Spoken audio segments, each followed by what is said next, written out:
You are about to witness history in the making.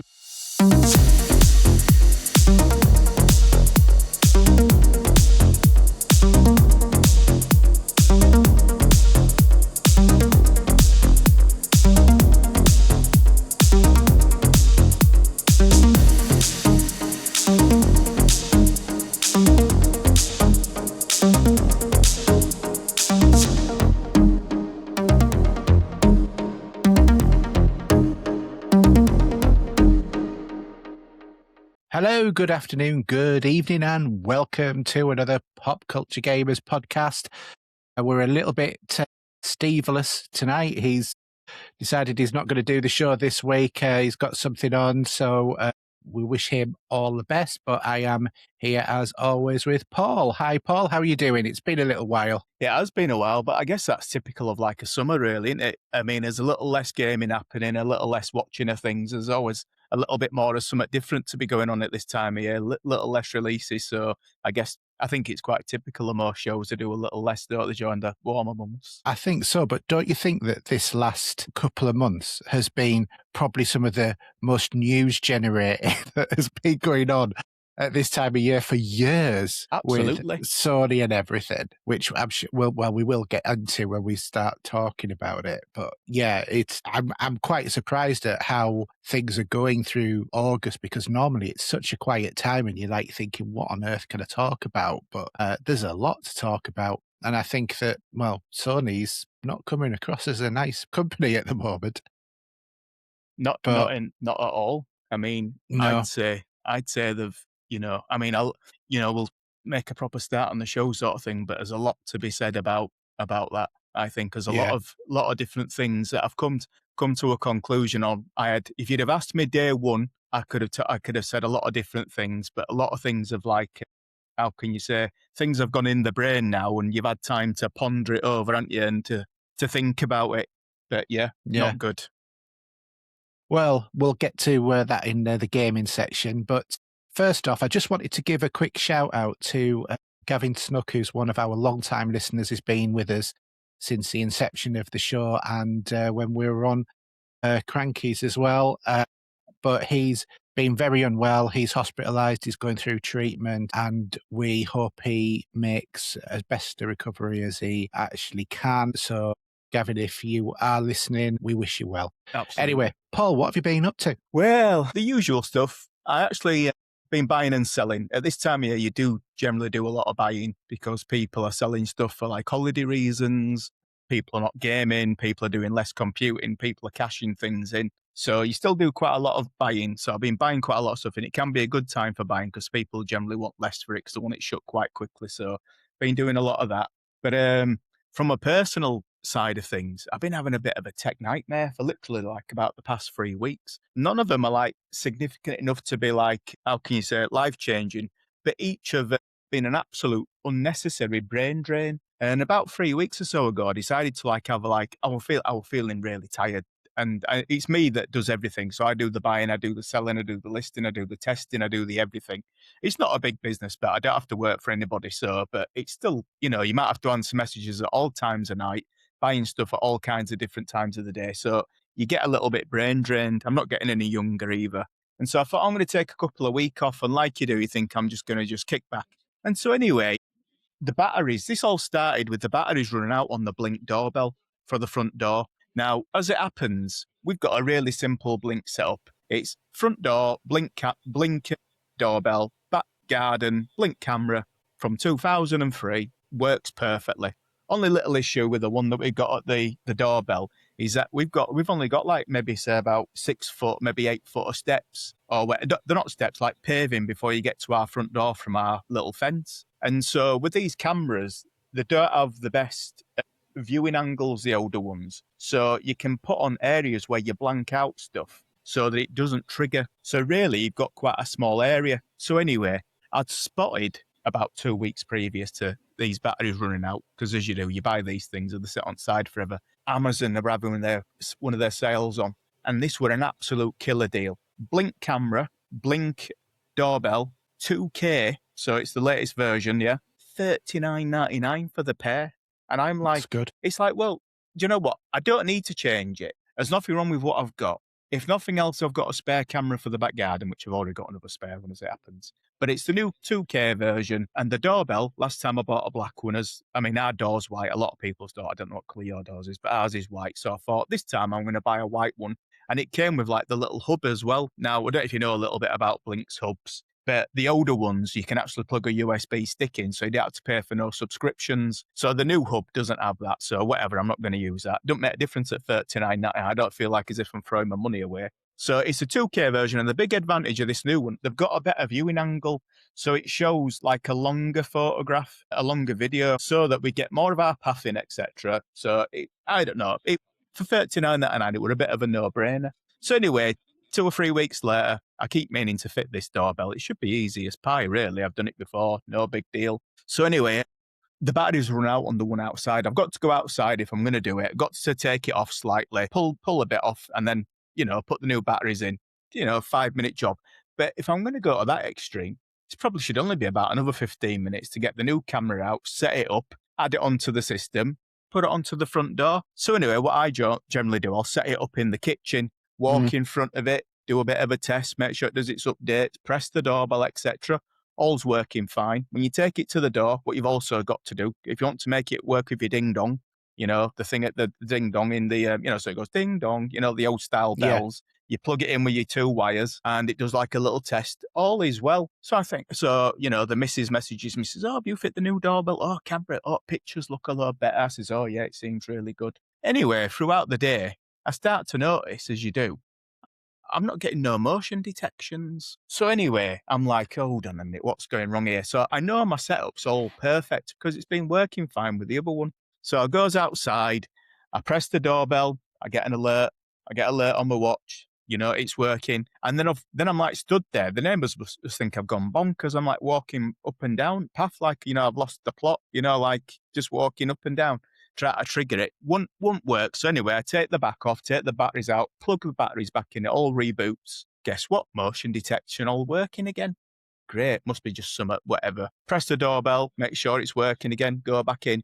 Anyway, long story short, this goes on for hours, right? Yeah. Motion detection stops working again. So anyway, it turns out there's actually an issue with these new doorbells. And what I figured out, what actually triggers the issue is once you press that doorbell once, that's it. The motion detection stops working. And allegedly, it turns out it's something to do with, I don't use the AI. You get a free 30 days of the AI new, like the cloud storage thing, but I'm not going to pay them like £8 a month. There's no chance. I'll just use my little Amazon hub. And so anyway, there's an option on there to turn some off, which is where what it'll do, instead of alerting you all the time, it'll collect a number of alerts and then it'll send them to you. But you turn it off, but it still thinks it must still think it's on the AI thing, and it just won't send you all the alerts. So anyone that's thinking about getting one of them Blink doorbells, the latest 2K ones, or updating whatever you've got, I've put my old one back on. Not an issue, you know what I mean? Don't buy one at the moment. I contacted Amazon about it. They give me a refund on that and told me to keep it. And they suggested I contacted Blink as well. So I was determined to get to the bottom of it. Contacted Blink, explained it all to them. They said they're going to send me a new one, which they haven't done yet. So yeah, we wait and see. But yeah, loads of different things. And then it went on from there, really. I go to gym, and this is all in like a 3-week period. I go to gym.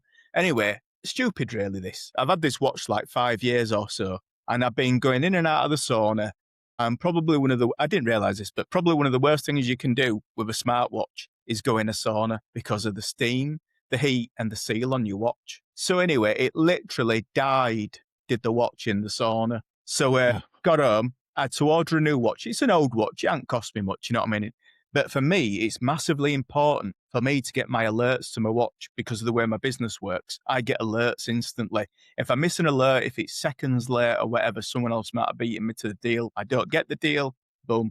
So whatever. So I went through a long process with that as well. I bought, I can never quite say the name. It starts with an X. It's like Exumi or something. You know what I mean, don't you? That Chinese make.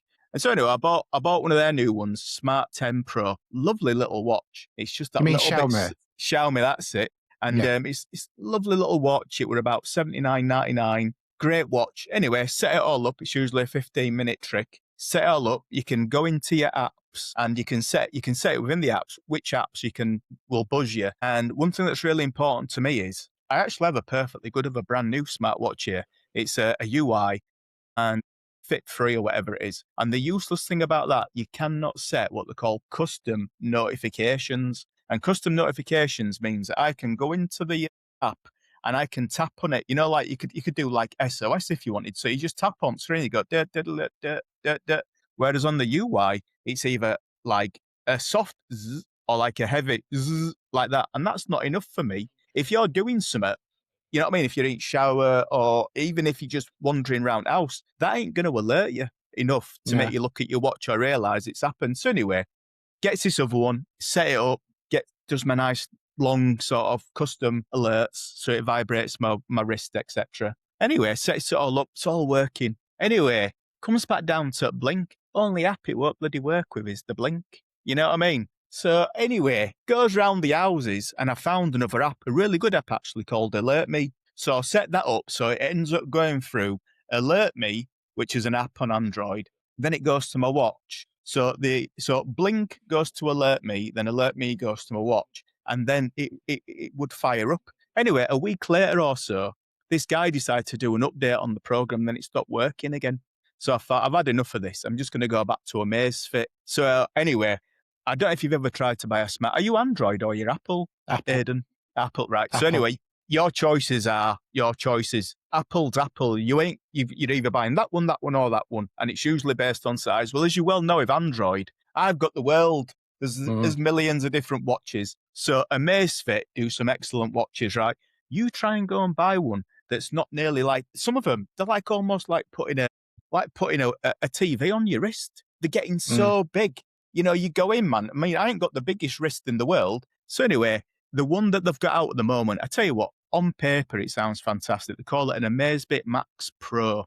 Now, this Max Pro, the problem is with that, I couldn't get it round my head. I had to get a piece of paper and a ruler and draw the outline of how big this watch is meant to be and actually sit this like piece of paper on my wrist to try to figure out how big it was. And the problem is as well, with most things, you can see them online, but you can't often go down and actually touch them and play with these watches. So anyway, I ended up ordering one. Mentally, I must have watched like, I don't know, 12 videos on this thing, watching it on people's wrists and thinking, that's unbelievably big. I don't want to order it because it'll be too big. I ended up ordering it from Curry's. Went down to Curry's to pick it up in person so that I could ask them, when we're picking it up in person, can I open the box and just look at it? And if I don't like it based on its size, I don't want to try it on. I just want to look how big the watch is. So she says, oh, I guess so, because you are allowed to actually do an inspection on a thing that's been delivered. So anyway, I opened up. She was quite gracious about it, etc. And I tell you what, man, it was so big. It would just look so ridiculous on your wrist. So I ended up ordering. I put a thing on my program that I use, and ended up getting a second-hand BIP 6. And this might look a little bit too big, but it's just that little bit too big. The other one were too big, and I paid 35 quid for this. These are normally about 70 quid brand new, but you can buy them a little bit brand new now, but it's being replaced by the BIP Max. Yeah. So anyway, so it goes on, it gets worse. It gets worse, right? So anyway, the missus come home on Wednesday, and she says to me, says, you getting signal on your phone? And I'm like, yeah, I am. Now, she's an Apple, I'm an Android.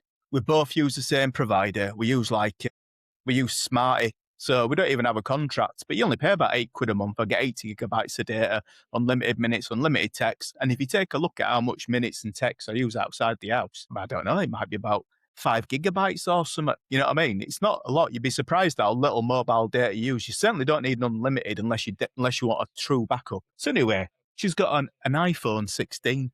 Now, I bought this secondhand for her, literally 11, as of Wednesday, 11 months and 2 weeks previous. And so I take a SIM out, I try it in my phone. It's working in my spare phone, I should say. It's working in my spare phone. I can ring it, put it back in hers. You try to ring it. Nope, just go straight to answering machine. So Apple, well, no doubt you've probably had spoke to them before. Apple support, they're actually really good. So you ring them up, they're very quick to answer the phone, rings them up, and they have a little look through the phone and says, your phone's been blocked. And now we bought it second hand, right? So So he says, blocked. He says, yeah, it looks like the phone's been blacklisted. So he did a little bit of workings out. He said it's still got an Apple Care on there as well. And he could tell by the Apple Care who had provided the phone originally because the contract was still with that company. And it was EE. So anyway, we rung up EE and spoke to them and says, yep, the phone's been blocked. It's been reported as either lost, missing, stolen, or the bill ain't been paid. She says, but I can't tell you which one it is. I'm not sure if that's for GDPR reasons. So we says to him, yeah, but we bought this all these months ago. We bought it secondhand. We didn't buy it on the contract. It's someone else's unwanted upgrade. Says, well, I'm sorry, it was reported like about 7 days before. So there's not a lot we can do about this. So anyway, following day, I had to go buy a brand new iPhone 17, because the missus won't be without a phone, you know what I mean? And she borrowed one of my old phones, you know, for going to work and back, you know, like for a day or so. But there's no way. Apple, it has to be Apple. There's no messing about. There's no getting an Android. You're either Apple or Android. I would never go back to Android. So a £799 brand new phone, buff. So she's got that. So anyway, right? So now I bought this on eBay. Now, logical determine based on what this guy says to me and what you will think as well, probably. That all sounds cut and dry. I bought it 11 months and 2 weeks ago, but I bought it via eBay, via another company. So it's a business seller that I bought it from. I didn't purposely buy it from them. It was just the best deal at the time. I didn't pick them for this reason. So anyway, I'm not wise to this scenario. I'm green to it, you know what I mean? So anyway, I put up a bit of a post on Reddit about my issue. They've got like a legal forum on there. So, you know, you can put on and you get other people's opinions. And what I did learn as well is that E will only switch off a phone for non-payment. And it's actually in their terms and conditions, if you have a bit of a Google online, if the bill has not been paid within the first 6 months. Now, this phone, we'd had it more than any 6 months. So it has been reported as lost, missing, or stolen, right? So it's a fraud scenario, an insurance fraud, basically. They've no doubt reported it, you know, my phone. And basically, it's, you know, so anyway, I'm a little bit like, well, I'm not happy about this. Technically speaking, we now have stolen property, even though we bought it legitimately. If that's been reported as stolen, I have stolen property now. So I looked into it. The guys that sold it, I'm not going to mention the name of the business, etc., but it is one of the bigger companies out there. They've got stores in the UK, and most of them are what they call franchisees. So they do still have a head office, so you can still moan to head office, but I'm not sure what powers they have over the franchisees. Obviously, they do have some powers over them. They can take away the license. I'm not saying they're going to do that. So anyway, I thought to myself, I'll tell you what I'm going to do. I also read about another thing as well. There's a thing called Checkmend. If you're ever going to buy a phone secondhand, you can go on a program called a website called Checkmend, and the first check is free. And it's actually recommended by lots of different people online. And you can put in the IMEI number. This is, let's pretend I was just about to buy it. You put the IMEI number in, and it'll tell you if it's been reported lost or missing. Obviously, this one wasn't until like late July. So anyway, so I thought I'm going to give them a call. So I called eBay first because I know it's different. I bought it a long time ago. They only give a 30-day like guarantee on it, etc. But the difference is, this is a bit of a different situation. This is a bit like, well, it was okay at first, but now it's considered as stolen. So anyway, they recommended I call Citizen Advice Bureau. So I called Citizen Advice Bureau,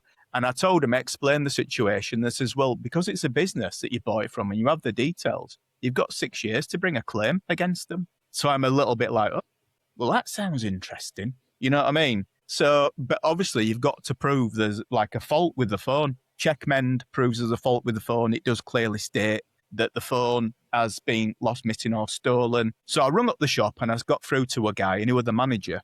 And he was pleasant as pie on the phone, but he's the manager, not the owner.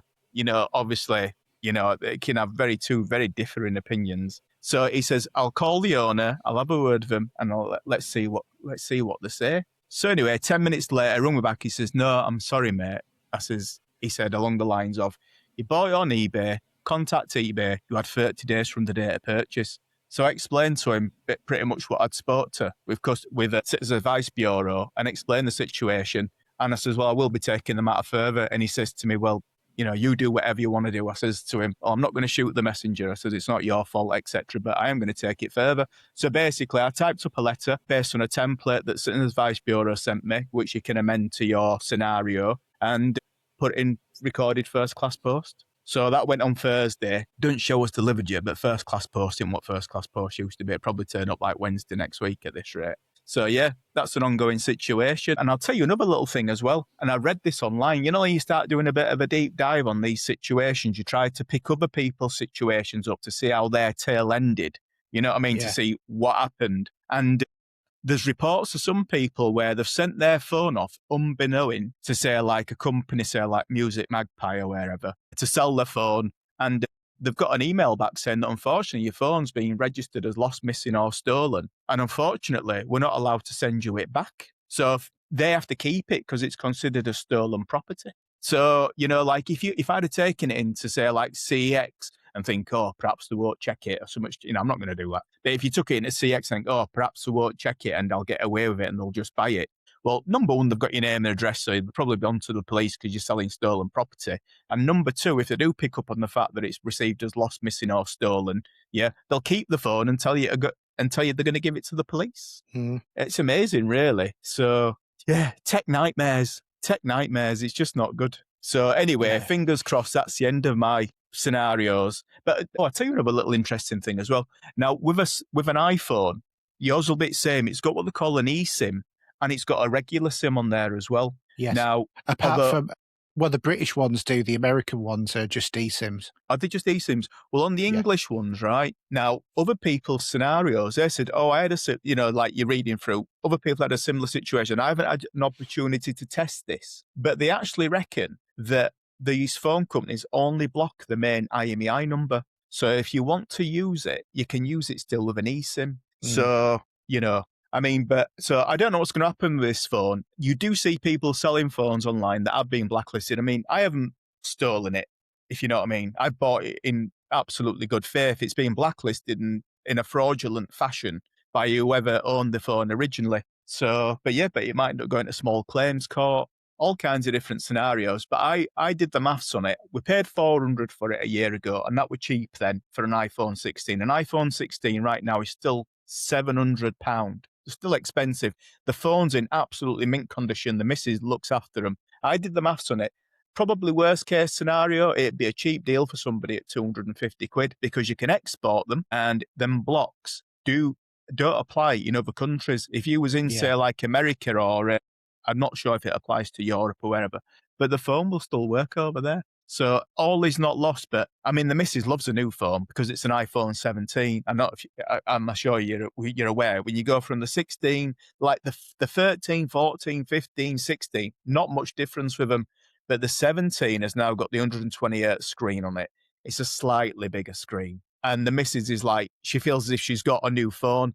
But if she'd have had a 15 and gone to a 16, there wouldn't have been no difference. So, but anyway, that's my long-winded tale of woe. What have you been up to? I've had a similar, well, not similar, but I've had a problem with eBay because it sort of like links in with the first bit I was going to talk about, which is the fact that I've been digging out my old retro tech.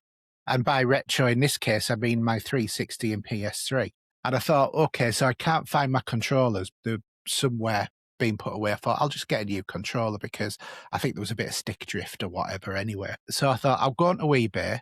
And I thought, I don't want to buy one that's corded and I want an official one. So I went onto eBay. I didn't see anything that said it was coming from China or anything like that. And I bought this supposed official Xbox controller in blue, a 360 controller in blue. So I read one of wives, and on this official box, which is full of Chinese writing, it says compatible with PS3 as well. And I thought, no way is this an official controller. But I thought, I don't care. I don't care it's the wrong colour that they've said. I don't care. As long as it works, it works. So I tested it out, would not sync at all with the 360, and it's a 360 controller. So I contacted the people on eBay. They said, oh yeah, send it back. I said, well, I've checked and it'll cost £6. So I thought, to China, that doesn't really, So I said, what is the address that you were checking to get it sent to? And he said, it's on the listing. So on the return. So I went on and I looked at it and I thought, this is gibberish. Even for a translation to English, this isn't an address. there's elements of an address there, but this isn't how it would be spelled. So eventually I managed to get him down to, oh yes, this is actually the address. So it was a different address. And he said, oh, I'll send you the money, but you send me it back. You'll have to tell me how much it costs. So I found out how much it's going to cost, £27 to send it back. Yeah. So I messaged him and I've said, right, it's going to cost you £27. So please advise, either are you going to just send me my money back, or do you want me to send you this back and you reimburse me? And I would like to be paid to send it back, because obviously they've cocked up. And if they don't sort it out, they've got a couple more days to sort it out. If they don't sort it out, I'm just going to go to eBay. Yeah, it's sort of claims. Yeah, escalate through eBay. They're brilliant. They will sort out. They'll make them send it back, and they'll make them send. They'll make them send you a free label via eBay. You know what I mean? Yeah. Well, that's what they should be doing. They should be sending me a label, and then I just take it to the post office. But anyway, I'm just not gonna prat about with it, to be honest. I've had stuff like this before where I've paid for stuff through PayPal as well, so I've got that double protection. I've got the eBay and I've got PayPal with it. So, but I've been playing a bit of my 360 and PS3 games. Actually, ironically, the main thing that got me to dig it out was the fact that I wanted to play Burnout Crash. I don't know if you've ever played that one, but it's like a top-down like GTA, but you drive up to a junction and then you have to crash into something and then keep the crash going on as all these other cars come from different directions, and lorries and fire trucks and ambulances and stuff like that. And it was just like quite a good fun game on the 360. I just thought, I quite fancy trying this. And the reason why that got me digging into it is because I've bought one of these. Oh, very nice. Looks good. So this is a Retroid Pocket 5, and it's got a Snapdragon processor in it, and it'll play it'll play some PC games, underpowered, ones that don't have a lot of power. It'll play some Switch if you put all the relevant keys on, which I haven't done. But it will also play definitely up to PS2 and some 360 and PS3 games. And I thought, oh, well, what I could do is get the ROM off my 360, because all I need to do is copy it to a USB stick and then onto my PC. And then I can, load it on there and have a bit of a game with that. But as it happens, that I've just not got round to it. And with plugging it all in, in my other part of my room back there. So I've got both consoles now. The drive for that sort of like gone. But I've been loading this with ROMs of like my PS1 and 2 discs, and copies of ROMs for the PSP. And I've really got into playing Ridge Racer, the PSP version of all versions, to be honest. And it's just been absolutely great. It's absolutely ideal for that sort of thing. And I want to do a bit of original Final Fantasy VII and, all of that. So I've done an unboxing video of this, but I'm also going to do a setup video, because if people don't know how to do it, it's quite complicated. Because, okay, you can download Game Station, but if you want to use bespoke or, specific emulators, you need to know how to set them up. So I'm going to do a video of that. Another thing that I bought recently as well is I actually bought the ROG Xbox Ally. Yeah. As well. I don't know why I bought it, to be quite honest. I think I was just feeling a bit, I fancy one of those so that I can do cloud streaming and stuff like that, which I can't do on my Steam Deck in a satisfactory way. And I've got it, and I must admit I've been quite pleased with it. And it's not very powerful. It's not the Ally sort of power or anything like that, or the Legion Go 2 and all of those. It is literally now the cheapest handheld PC gaming system on the market. Yeah. But what it does really well. And I found a different launcher, because this one goes straight into the Xbox app. You've got the Xbox logo on there as well. But to be honest, its battery management is shockingly bad. So, you'll suspend everything and then go back, whereas the Steam Deck wouldn't have budged an inch on the power. This will be like lost 50% of the charge overnight. But I found this new piece of software that you put on instead, and it gives it the sort of same performance as the Steam Deck. And of course, it plays all of those games like Destiny or whatever, which you can't play on a Steam Deck. So yeah, I've just been playing about with that. And to be honest, it's now, because my son's working at B&M and he's become a supervisor. So, he does like closing down on an evening, stuff like that. So I'll be sitting outside playing Assassin's Creed Black Flag on my, Ally and enjoying it, to be quite honest, while I'm waiting to pick him up on an evening and that sort of thing. So yeah, so that was, that was that. And it was also quite nice because I did have a couple of weeks off where I've had loads of problems with a filling, which the dentist thought it had damaged the nerve, or the nerve had got damaged while doing some prep work for a root canal. And I ended up going to the emergency department because I was directed there by the dentist, and they said, well, there's nothing that we can do, and I got sent round the houses. I ended up being on morphine for the pain. Wow. That's strong stuff. That's like one of the strongest, isn't it, I believe? Yeah, and do you know what? I would squirt it on. It would relieve the pain for about a minute. Oh dear. I was in agony. For 2.5, 3 weeks, I hardly slept because I couldn't sleep because it was so, my face was puffed up. And yeah, it was, so I had to, I was using anything I could just to sort of like keep my brain occupied. And keep away from, doing that. But I really didn't feel like doing anything. But it was awful. Fortunately, now it's all sort of like sorted. But the really weird thing is, when I touch here now, it's like a tingly sort of feeling. It's not like if I touch this side of my face and I can feel this, the touch normally on the skin. This just, it feels like, that way when you've had an injection in your mouth and your lip goes tingly. Yeah. As the anesthetic goes in. Well, this is constantly like this now. So there's been some damage there, but to be out of the pain though, I mean, oh God, yeah. I mean, sometimes it can be near on impossible to get to see a dentist as it is as well. And I did read online that, like, let's pretend you could not get a dentist. You can still go to the hospital, and have it treated, worst case scenario. So you can always go to the hospital, even if your dentist can't see you for weeks, go to the hospital. Your doctor can refer you. Or phone 111, because I ended up phoning 111, but on the day that I phoned up, they said, oh, well, we've got nowhere that you can go. Because I've had it before, because unfortunately, because of medical conditions and medication that I'm on, it's weakened my teeth in the last few years. So I've had a lot of work done on my teeth and I hate it. And I phoned 111 at one point and they said, well, we've got no appointments in the next few days for you to go anywhere. So you'll have to go to A&E. And it was sort of like, what? Really? Yeah.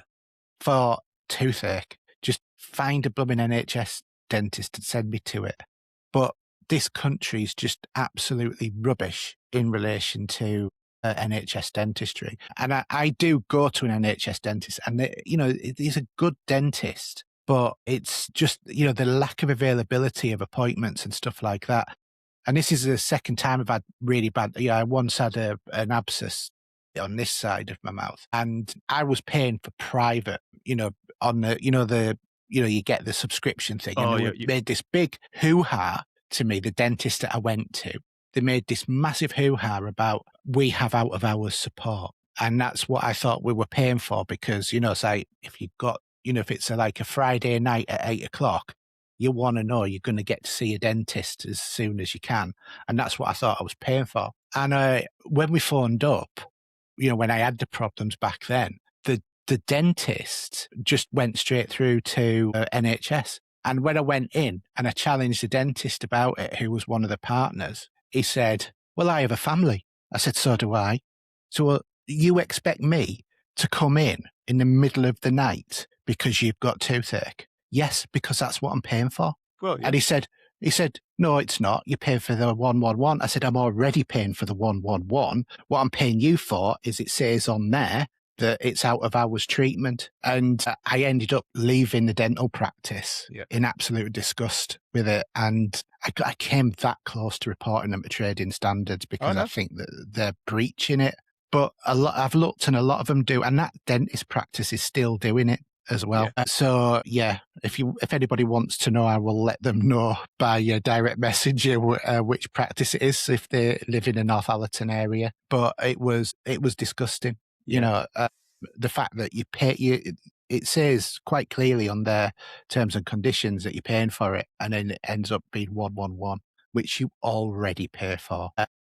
But to be honest, the NHS 111, when you can get a service in, because I've had it before, I had it a couple of days before I was about to go to America last, and my tooth shattered. I was in pain. They said, "Oh yeah, we've got a dentist appointment, for you this afternoon. Can you get to Darlington at 3:00?"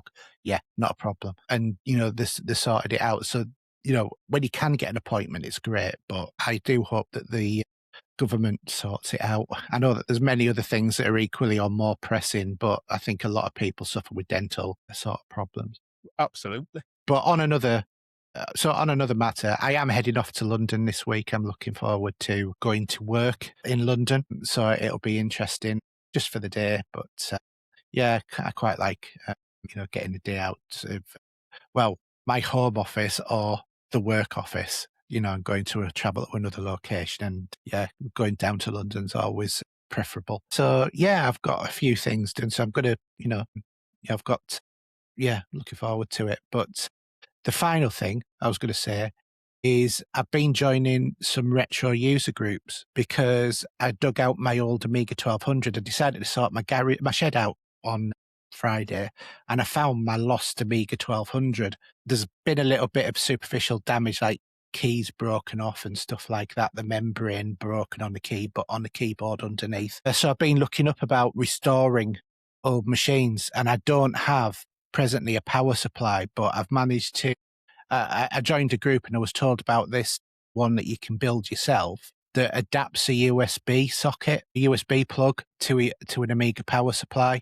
So I've ordered that. It was the cheapest way of getting a power supply unit, believe it or not. And then I'm going to go to the Northeast Amiga user groups meeting in West Bolden next weekend to, sort of like meet other retro enthusiasts and hopefully get a bit of a hand in terms of just being able to plug my Amiga in to see if it's working, and any advice on what I can do to get it upgraded, because I want to do Pi Storm and stuff like that on it. So I want to really massively upgrade how the machine works. So quite looking forward to that. Yeah, well, classic machine. I had a 1200 back in the day, and it had an 100. I'm going to say 120 gigabyte, but that'd be a fib. 120 megabyte, I believe it was, hard drive as opposed to 120 gigabyte. And I remember when I opened it up, it all seemed quite. I know they're advanced massively now, so you can probably just chuck a USB into it if you do an adapter on it or something. But even back then, it were more or less just like, it just seemed to be like a cable and a cradle sort of thing, plugging it all in, and then you sort of install Workbench onto it, which were already done when I bought it. And that was my first proper hard drive machine. Was mine as well. Yeah. Yeah. Quality machine, the 1200, lovely big keyboard on it. Yeah. It's a shame Commodore, obviously, I mean, like the giants that are around today, I mean, they are humongous, but Commodore was a giant back in its day, Well, the Commodore 64 was the most successful home computer ever sold. Yeah. Amazing. I mean, it was out of the family's price range back in the day, because a Spectrum were about £129 for 48k, and you could use an old tape recorder, which you might have had for a past Christmas present, whereas a Commodore 64, as you know, your average user, they'd have to buy the special tape recorder. If you were really fortunate, you might get a disk drive or whatever, but it were a lot more expensive as well. Obviously, you got a bit more for your money, Well, I mean, I don't know whether or not you know, but if you've ever heard of Retro Recipes. Is it a YouTube channel, I'm guessing? He is, yeah. A guy called Perifractic. He has become the CEO of Commodore, and they've re-released the Commodore 64, and they've I was in the batch I should have been having mine about now, but I switched batches because they've just released not so long ago, released the Commodore 64C Starlight Edition. So it's like translucent, but that flatter back rather than the bread bin sort of style that they did on the 64. So I've changed my order to be a Starlight Edition C64C, but there's been news in the last few days that evidently all of the licensing, because there's been this new A1200 that the people who made the Retro C64 before Commodore, Retro Games, they were bringing out an Amiga 1200, and that went on hold. Evidently, it was because of all of these licensing issues. And so we might be seeing in the future the return of the actual Commodore 64. Sorry, Commodore Amiga. Very good. Yeah, it's had a couple of resurrections on it, like many, many years ago, a couple of resurrections. But I think these days, obviously memory's a scenario for a lot of these things these days, but it wouldn't need a massive amount of memory in comparison to, say, a PC or 1 megabyte. Yeah. So not even a gigabyte. I mean, I even bought one of these, the Pi Amiga 500, to actually do emulation of an Amiga. But I've decided, no, let's actually, rebuild my Amiga. And I'm planning on getting a new case because the case is gone. It's, like yellowed and stuff like that. And I can't be bothered retrobrating it. And there's some quite nice cases that you can buy now, and getting a new mechanical keyboard on it as well. Then a bit of recapping. And then I've got an Amiga that's 100% compatible with all of the old stuff. But obviously then looking to get in like the Geo, whatever it is, so that I can put all of my ROMs on, and doing the PyStorm, so I can have it even faster than the fastest 6830. I wonder how much storage, and I dare say there's a figure out there for this, you might even know, to get every single Amiga release. Surely you could probably get them on, like, I don't know, this is a total guesstimate, maybe like a 1 terabit hard drive, maybe even a lot less, I don't even know. Like about to get about 128 meg. Yeah. That's the entire library. Sorry, 128 gig, the entire library. The entire library, yeah. I mean, because that's quite an amazing thing. I mean, your Amiga, you plug in like some basic USB stick, which has probably got plenty of transfer speed for an Amiga, if you know what I mean, in comparison to the, the old IDE days. And just use a SD card. Yeah, you've got an entire, you have the entirety of Amiga. Sat there. And you can probably these days switch between, because there'll be some A500 games that might not work because of the, like the A600 used to have a problem with some of the A500 games and vice versa. You better flick around and switch ROMs and emulate it in the background and all kinds of stuff. But yeah, it is amazing. It's amazing how things have changed storage-wise. Well, I'll be doing some YouTube videos on it, because I think it'll be something that some of our listeners might be interested in, restoring old PCs and stuff like that, and just to show that, catalogue that journey for myself, to be quite honest as well. But yeah, that's sort of like my plan, so that I've got one meet-up next week for the Northeast group, and then another one for the South Yorkshire group in September. So that's what I'm planning on doing. And, in the interim, just continuing to build up my machine. And get it operational again. But yeah, I want to get, the case I'm looking at is like a translucent purple with a black keyboard, and it's mechanical keyboard at that. So it's going to cost a fortune, way more than the machine's worth. Well, but it's not the point. You might find at the meetup, there'll be guys there just like us. You bought stuff and you've put it in a cupboard and never used it, and gone and bought the next one up or whatever. Or like you bought the clear one and then you think, oh no, I wish I'd bought the other one, and the clear one's still over there. You might find, so at these meetups, you put the word around what you're looking for. They've probably got their own little public group. You put something on there that you're looking for. Someone will come up with one for half the price if you went and gone and bought it new. So you probably get all the bits you need. These meetups are great, for you're going to get loads of enthusiasts, and there'll be lots of guys in there that'll throw you loads of bits, for free. That there's always someone out there that's got 1,000,001 of these bits and they're fed up at sight of them. Whereas you go around, you try and source them, and they can be expensive at times, but these meetups, you'll get the right sort of stuff at the right prices. Yeah. I mean, the main thing for me is doing the recapping, because I checked. One of the things is obviously battery leakage and then the caps leaking. And I double checked on my internal card, which has the clock on, which is what leaks, and that hadn't leaked. So I took the battery out. It was an old, CR2 or 232 or something. 232, yeah, one of those, 10p coin ones. So that won't, now leak. But I don't know about the capacitors on the board. So I don't know whether or not to buy a pack of capacitors and do it myself, or send it off and get it done, which will cost about 50 quid plus the postage. Yeah, I mean, there's a bit more of a sense of achievement about doing it yourself. Yeah. You know, But it's if you do it wrong. well, you know, I think it's all down to them capacitors. They've got like a plus and a minus, haven't they? So it either goes, if you take a photograph of the one that you're changing, or you make, you know, as long as you know this was the negative side, that's a positive side, and you put the right one on in the right place, well, then you probably won't go. And there's so many YouTubes. Well, I mean, the thing is, a premium pack of these capacitors is like $19.99, and then getting it done for you is 55 quid. But they'll check other stuff. That doesn't include postage. Yeah. Yeah. Does that include the cost of the capacitors? So is that like... Yes. Yeah. Well, you know, it's not free bad, if you know what I mean. Yeah, sometimes it's nice to do it yourself, but then again, sometimes these things that you decide... I mean, I'm the same. I keep meaning to do the garden. You know what I mean? I've got all the stuff to do it, but actually getting up there, you know, actually getting my head into it and actually doing it can be a whole different thing. But I'm not prepared to pay anybody to come and do it. You know what I mean? They always want thousands, don't they? So, but it's the same with like that. You know, it's just finding that right moment to do it, innit, really? It's getting it.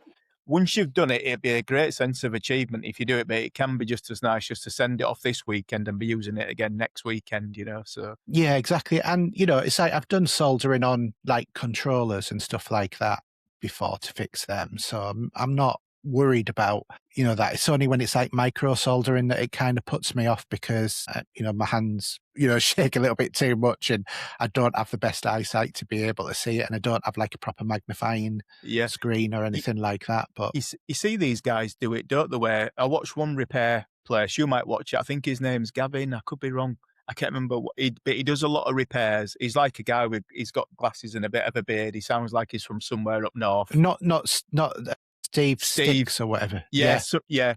And he just seems to do it on... I watch him. Yeah, he's got like an LCD magnifying thing. And I imagine you could probably get one of them. I mean, let's pretend you had, you know, you had a number of different tasks to do.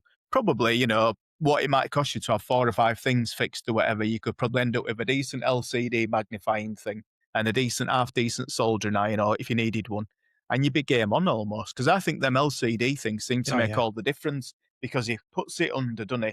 And he can really see what he's up to, because that's the tough bit, innit? I mean, none of us are getting any younger. The eyesight's going. But you've got this nice big thing in front of you. So, yeah, I think if I were going to do a task, that's what I'd probably invest in, something like that. But if it's going to be them things you spend 120 quid and only use it once, well, then you might as well have done what you suggest you're going to do, is send them off, haven't you, really? But yeah, exactly.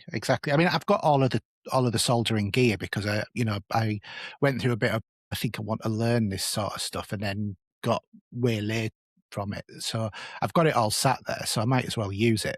You know, it's just that initial putting off sort of thing of what if I screw it up. But to me, it's if I get my machine tested in the next week to make sure it comes on, then at least I know, well, it was just the capacitors that were the problem. So yeah. So anyway, that's sort of like my plan. So I'll keep you posted about what that's going to be like. But yeah, I mean, the case and the keyboard that I've seen are 230 quid together. Wow. Yeah. So it's not going to be a cheap job. If adding on to that, that's going to be like taking it to near 300 if I send it off, and get it back. So, you can buy a whole brand new reconditioned one for 440. It's like, do I just do that sort of thing? But no, I want to do it's mine. I want to restore it. I'd be thinking, I'd think maybe another way around it. I'd potentially consider getting, spending the 440 quid and then knowing I've got, it's like when I do all my PC testing and stuff, sometimes you need like two of everything, because then technically you've kind of got 2 of everything then. If you went and bought that, you've got the power supply, you can test on your other one, the power supply works. Yeah. And there's lots of different, you can then start to test it appropriately if you spent the 440 quid. But, if you wait until you go to that meetup group, you might well find there's someone there that's selling one, or if you go into their little forum or whatever. Well, like I said, I've joined the forum and or the Facebook group, and it was them that put me onto this juice box. And I'm not kidding you, the box is about that big. And all you've got to do is just basically solder on the wires for it and put it together. It's one of these ones that comes pre-packed with all of the chips already on there and stuff like that. And it was like 38 quid. But then you had to source, the 5-pin plug for the 1200. And everywhere I went, it was either like 15, 20, 30 pounds plus the shipping to get one of those plugs, or it was out of stock. So I decided, right, okay, I'll cancel the order. So I messaged him and said, I actually made a mistake. Can I cancel the order? And which he came back and he said, oh, I can get you a plug with a bit of a lead as well, if that's what's bothering you. And I said, well, actually, yeah, because I couldn't source one. And to be honest, the cost it was going to be, I might as well just buy a PSU rather than put it together. So I said, well, send me an extra £5 and I'll do you a wire with the plug with it. So sent him another £5 and he's sending it over to me. So 43 quid. And then all I need to do is just plug in the device into USB. It's got a USB-C socket on it. Plug it into USB, plug it into my, 100 and whatever watt charger, and away I go. Fantastic. And it regulates all the temperature, all of the thing right down to, the 15, 20 watts, whatever it is that the Amiga needs. That's brilliant. So, yeah. And it's that big. It's not one of those bricks that used to sit underneath your desk. Do you know what I mean? Yeah, a big switch on it. Yeah. And, I've got things like, not this one, but, my old Kempston. Yeah, Competition Pro. And stuff like that as well. So, I'm all set for it. So it'll be a good time when it comes. The only thing I do need is an Amiga mouse. Them old Competition Pros, man, they were built like a tank, weren't they? Oh, yeah, they go on forever. They go on for absolutely ever. And they're quite easy to fix as well. So I've actually got a USB one, which that one is, but I've also got a Amiga port one as well, which I've bought for my Commodore 64. I bought one years ago and it was a clear one. Like this, eventually, they always used to be black and red and then they started releasing all kinds of like wacky colours. And I got a clear one and I wish I'd never bought it because it always made a creaking noise. Like the plastic one, the same on the clear one, it creak every time you moved it left and right. So, but anyway, you learn to live with it.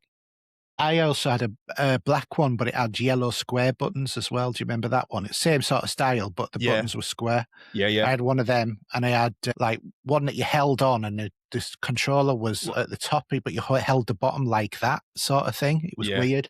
I had the Atari joystick like that, and you had two buttons here, but it was controlled here, but it was like long like that. But that was a great joystick. I found that to be one of the best I've ever had. I remember that. Wasn't that the 5200 or 7800, something like that, or 7600?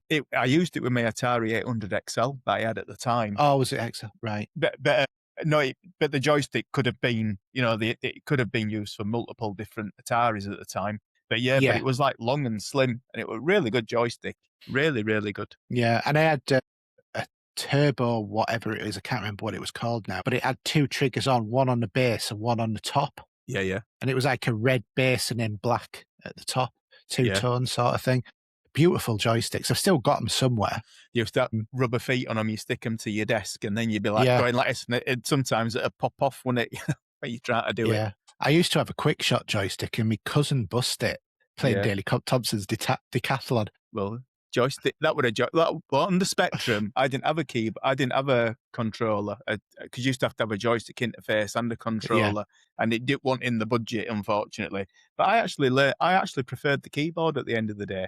I used to go out with mates and use his joystick and stuff, but it used to press on them rubber keys, and they had a membrane on inside, and it was a keyboard killer and a joystick killer with Daley Thompson's decathlon. Oh God, yeah, used to like that game. No, it used to be great fun. You used to feel more knackered than if you'd actually done the decathlon. Yeah, fantastic game. I mean, on Spectrum, you had to load it in. There were only 5 events on like side A and 5 events on side B, whereas on Commodore 64 and other computers, you had them all, all just on the same one. All on the same loader.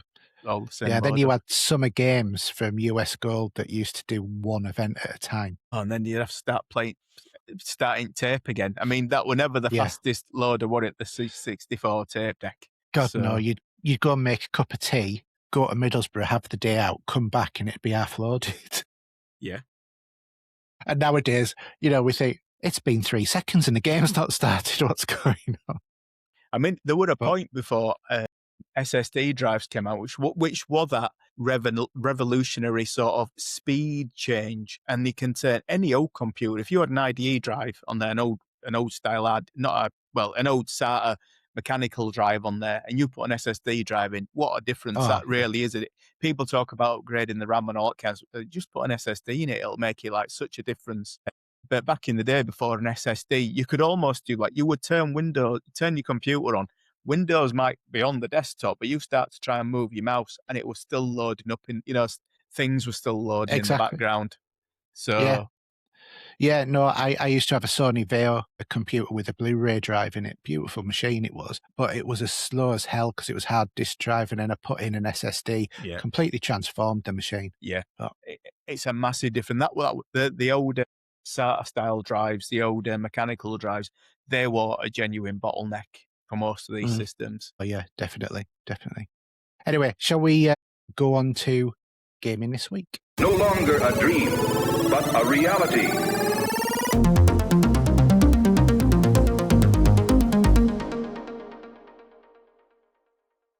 All right, so gaming this week, and we have probably the debate of the millennia. Sony's ditching physical discs. Yeah, I'm not happy about it myself, not in the slightest. I mean, for lots of different reasons. I mean, I don't know. I mean, a lot of people are going to say, well, look at PC.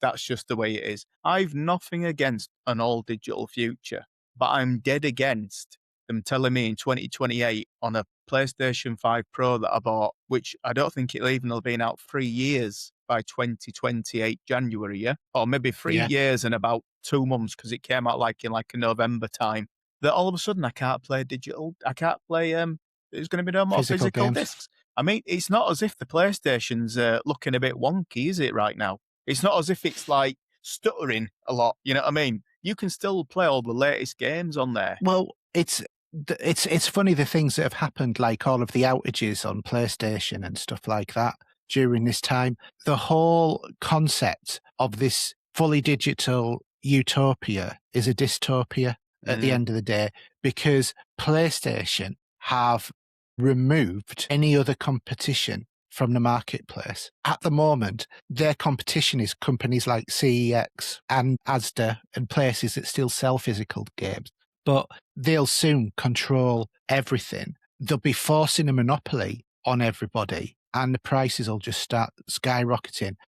And all of these idiots who are saying, oh yeah, well, it's a future and, you're looking backwards, you're quite happy to just let them bugger you up, basically, because they will control everything. It's not the difference between the PC world and the PlayStation world is on the PC world. Yeah, okay, you've got Steam, massive supplier of games, digital, yeah, and it works. But it's gatekept by Gabe, who is very customer focused. You've then got Microsoft in the same area. You've then got Great Old Games. You've then got Epic. You've then got Ubisoft. You've then got all these different launches. And I know that PC gamers generally hate all of the multiple launches, but the point is that is a open competition market. Yeah. And so there's no restriction. For years, we were told, we were force-fed the dogma that the reason why games cost so much is because physical games have the distribution, the production costs, the getting it out to the retailers, all of these costs, the printing of the manuals, the production of the boxes, the designs of the covers, all of this is what we were force-fed, the excuse of games are expensive because of this. But what about digital games? So it doesn't cost anything to sit on a hard drive somewhere that everybody's accessing, other than the spinning up of that hard drive. So, okay, about £10 a year for that. And then the design of the graphics, which you're going to have to do anyway for the game to advertise it. So that's already an existing cost. And then the marketplace that they're putting in, and they're putting in a very hefty 30% levy on all games and not letting even places to buy codes. So all that they're doing is they're just creating themselves a monopoly, and there's a lot of people now who are actually taking legal lawsuits against that as well. And people are just so fickle because they will just give out a few games and then everybody will be like, oh well, maybe they do care about us. They don't. These people who have made this decision are calling everybody who calls out their bullshit on this, fools. Yeah. And they're the fools because we can see what they're doing. We're not the people wearing, horse blinkers who can't see the periphery vision, only what's directly in front of them, saying digital future is perfect on PlayStation. If you think that, to be frank, you're an idiot. Yeah. Because it's anti-consumer practice. Yeah. Problem with PlayStation as well is that their refund policy is the worst in the world. And I'm an overthinker, and my brain would be mentally befuddled about spending £70 on a game that I might not like. You know what I mean? And I ain't going to do it. The value proposition for me, which does not suit Sony, but you have to bear in mind, this can be the difference between a person being able to afford, not for myself, but for like a family to be able to afford a console.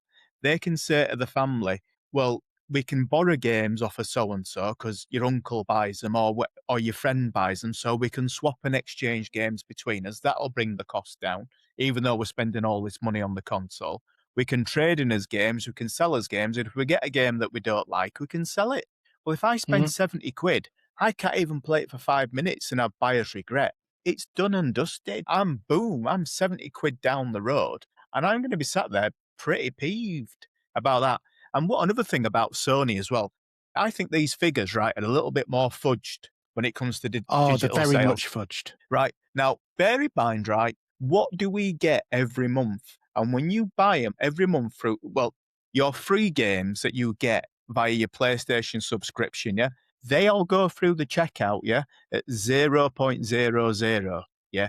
Are they counting all them as a digital sale against the physical sales? So it makes us say, well, I mean, any game that they say that I can have this month as part of my subscription, I'm going to acquire it. I'm going to add it to the library, just like Epic. I'm still going to, even though the games, a lot of the times, it can look like absolute rubbish, I'm still going to add it to the library because it's part of it for free. And also, although it does not suit Sony, doesn't this? Of course, and it is not even in their thinking. But regardlessly, they talk about physical sales, but if they probably says to themselves, the reality might actually be, although some discs may never get resold, but some other discs over a period of time might get sold 15 or 20. If you did the maths, if you did like an average on it, perhaps all them games there, if you did an average, might be sold an average 3 to 4 times each. Some get sold a lot more. I know from my own, I don't tend to sell my games, basically because I just don't think I'll get the value back from CEX because you generally don't. Mm-hmm. But not everybody is in a position where they can afford to not pass on the game. And, I can now share my game with my son who can go and play it, whereas he's got his own console. So I'm not going to be able to do that in the future. Yeah. It becomes... it becomes a bit of a pain, really. They're not thinking about it from your average user. I mean, the average user, obviously the maths is that they could potentially lose like a third of them sales of consoles because maybe that third are the people that buy secondhand games in general. So all they're getting out of, you might even be creating a loss to them just buying the hardware, as opposed to, and so they've probably done the math. So, well, we could lose a third of them people. We don't really care about them because all the other games we're going to get a big whack of money because it's digital only and we don't have to go through distribution. And another thing about it as well, for example, Ghost of Yotai, I had a little look at this one and the cheapest it's been on a sale is $52.99. That's back in May. Now, I can assure you right now, well, it might not be right now, but its normal selling price is $69.99 digitally. And regardlessly of when that game came out, day one, it was still cheaper to buy it physically than it was to buy it digitally. And you've got the resale value as well. I buy a lot of my games used at like a cheap enough price that I can usually resell them. I might not make any money on it after I've finished it, but I can almost play it for free. And a lot of games you can actually make money on. You might make another tenner on them or a fiver or whatever. And for me, that all like comes off of the cost of I can afford all these things, but I'm so tight-fisted. I like to think that all comes off of the cost of my original hardware that I purchased. I like to think my gaming's almost for free, Yeah. And I mean, the way that I look at it is if somebody wants to do an all-digital future, that is their choice. I don't have an issue with, I'm not saying everybody should buy discs. Not everybody should, because it's not convenient for everybody. And if anybody does want to do all digital future, good on them. You've gone for the convenience, but not everybody wants that. And it's, as you said, is like the figures are fudged, because the one thing that they don't take into account is how many of those resales of physical copies are actually in, the second-hand market. Yeah. And okay, they don't get anything, but it's all of this. This is all been introduced right the way back since Netflix, where you're paying for access, you're not paying to own. So you lose ownership. Whereas when you've got a physical disc, you own the game. You have that game. Granted, I'm not naive enough to think, oh, well, some games only come with like a key on them and stuff like that. But those keys get transferred when you sell the game on, sort of thing. So, for me, it's just, I think that this is a terrible move by Sony. If they don't put a Blu-ray drive on, or whatever is the equivalent by the time that we get to the PS6, that'll be the first PlayStation I will not have owned. Yeah. I probably will end up owning one, but it will be a second-hand one. And it might be something that I might have, because I buy and sell things. I might get a free use of it for, say, like 8 weeks and check it out and play with it and see how much better my PS5 games run on it, etc. But it will not be something I'm chucking £70 or more as the years go on, for a new game. I'm not going to sit there belly aching over that when I could probably buy the same game on PC through a third-party site, or wait for Steam do some good sales. You know what I mean? And you get it at a fair price then. But at the moment, no, there's no way I'm going to be paying 70 or 80 quid for a game. You see, I kind of think this is why PlayStation also pulled out on the whole deal with putting stuff on PC as well. Yeah. Because you can buy the Sony games on like Loaded and places like that. Yeah. Whereas you can't buy them on, the same sites for the PlayStation 5. No. So I think that's, that's part of Sony, taking a bat and ball home with it, why they've pulled out of the PC market. I mean, the system's going to be so expensive to begin with that they are cutting out a massive amount of people because the value proposition. Now, I'll tell you a little idea that I had as well, and I'll tell you why they're stopping. Now, let's be honest, right? Let's pretend it were me that were making this decision. I think perhaps a PS6, yes, perhaps it should be discless. Perhaps they should be making that brave move. But the difference is they should have said we're still going to be releasing physical discs for a PlayStation. It will be dwindling down. Maybe we're going to distribute it. Games companies can decide if they want to go all digital or not all digital. It will be their choice. But as of 2030, when the PlayStation 5 probably will have pretty much sunsetted by then, I still think it'll be a fairly capable system even by then, because it's actually a very good system already. Yeah. Then I would be like, I get it, thank you, and I don't feel as if I've had the rug pulled from underneath me. 2028, that's like, it's 18 months away, or less now. It's what, 16 months away until they're going to say we can't do it. Now, I'll tell you what I'm getting to. Is my point is, do you know what the biggest competition for a PlayStation 6 succeeding, a digital-only PlayStation 6, is a PlayStation 5 that you can still buy physical discs on? Because who in the right mind, it's going to go buy the PS6, Let's be honest, right? I think this is going to be like going from an iPhone 16 to an iPhone, or maybe an iPhone 15 to an iPhone 17. Your average guy or person or user is not going to be able to tell that much difference. To be honest, I don't think it's even going to be that much of a jump, because as you said, there was a big difference in the screen.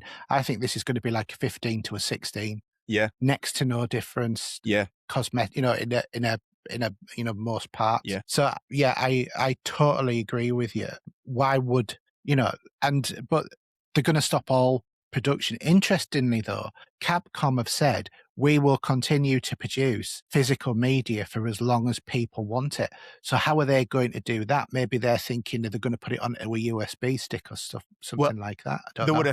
They actually said, didn't they, Sony? I know this is slightly different, but what Sony basically have been saying is that if you want to do restocks of games that were available up to the deadline of the 2028 cutoff, you can reorder more titles and have them released. But as a game that came out after 2028, we're not going to facilitate those. And oddly enough as well, now I know this suits, and obviously this is the blindsider, right? Is the GTA 6 game coming out as all digital only, and then a couple of days later they announced the all digital only future for PlayStation 5 users, which is forced upon them. That machine came out of a disk drive. You know what I mean? It didn't come out as digital only, and it's a separate add-on, although it is a separate add-on for PlayStation 5 Pro and some of the other slimline versions. But the option's there because there's plenty of physical discs. And I think they had such a blinding success with that. I don't know if that twisted their arm and they says, oh, come on, let's announce it amongst this storm of GTA 6. So obviously everyone's on board with it and they haven't complained that much about it. But another thing as well is that the amount of restocking they will probably have had to have done for GTA 6 over all them years, you know. So, yeah, I mean, I really feel like I've had the rug pulled from underneath me. Like you talk about the convenience, there's games. I like to sit in the garden. I love my PlayStation Portal now. I sit in the garden, I play my games down there.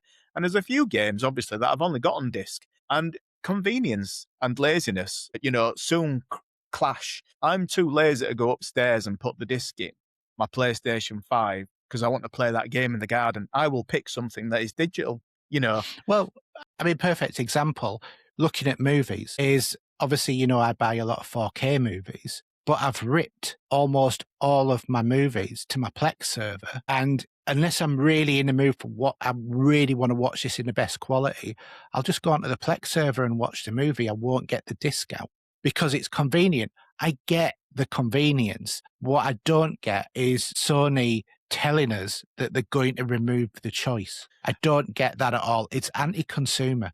Yeah, I'll tell you. Totally anti-consumer. A thing that popped up, a lot of American guys chatted about it on YouTube because I've listened to the furore for all these weeks that it's been going on. And someone pops up with this. Now, it only applies to the UK. It might apply to Europe. I'm not too sure. But this is 100% that for GDPR reasons, right? This is not a Sony thing, yeah? This is an unfortunate GDPR, you know, regulation and rule within the UK that if you don't log in to your account within like a 3-year period, yeah, they will have to send you like alert messages. They have to delete your account. Yeah, it's the right to be forgotten. Yeah.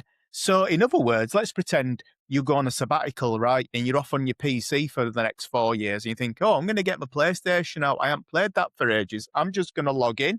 I'll just log in. I've got no games. Yeah, because your whole library goes, everything goes. Yeah, everything's gone. So with it, they talk about it's all digital future. Like you could flip flop, right, and maybe go to Xbox this time round. You have to log in once. I mean, there's going to be people that don't realize this, and they're going to lose all the games. But it's in the terms and conditions. Yeah, but there's also people who have had their accounts banned and deleted because of hacking. Yeah. And Sony are not restoring them. And also, don't forget as well, Sony also deleted 500 movies off their system, which people had bought with no recompense. To be honest, if they remove a digital copy of whatever you've bought, then you should have 100% money back. Yeah, it's not your fault, is it? No, it's not your fault. And if Sony came round and said, right, okay, we're going to go to the all digital future and this is what we're going to do. So if we delete it, it'll be accessible to you forever. We will open up the competition on the platform. And if we delete it and you can't download it again, you will get 100% back of your money. Or at least a credit towards another film. Yeah. I was saying 100% back of your money. I think that's the right way to go. Because don't forget, that's what the online service, I forgot, the one that closed. I forgot what it was called. There's been that many over years. Because they made the controller Bluetooth compatible and stuff like that. I've forgotten but what it was called at the moment.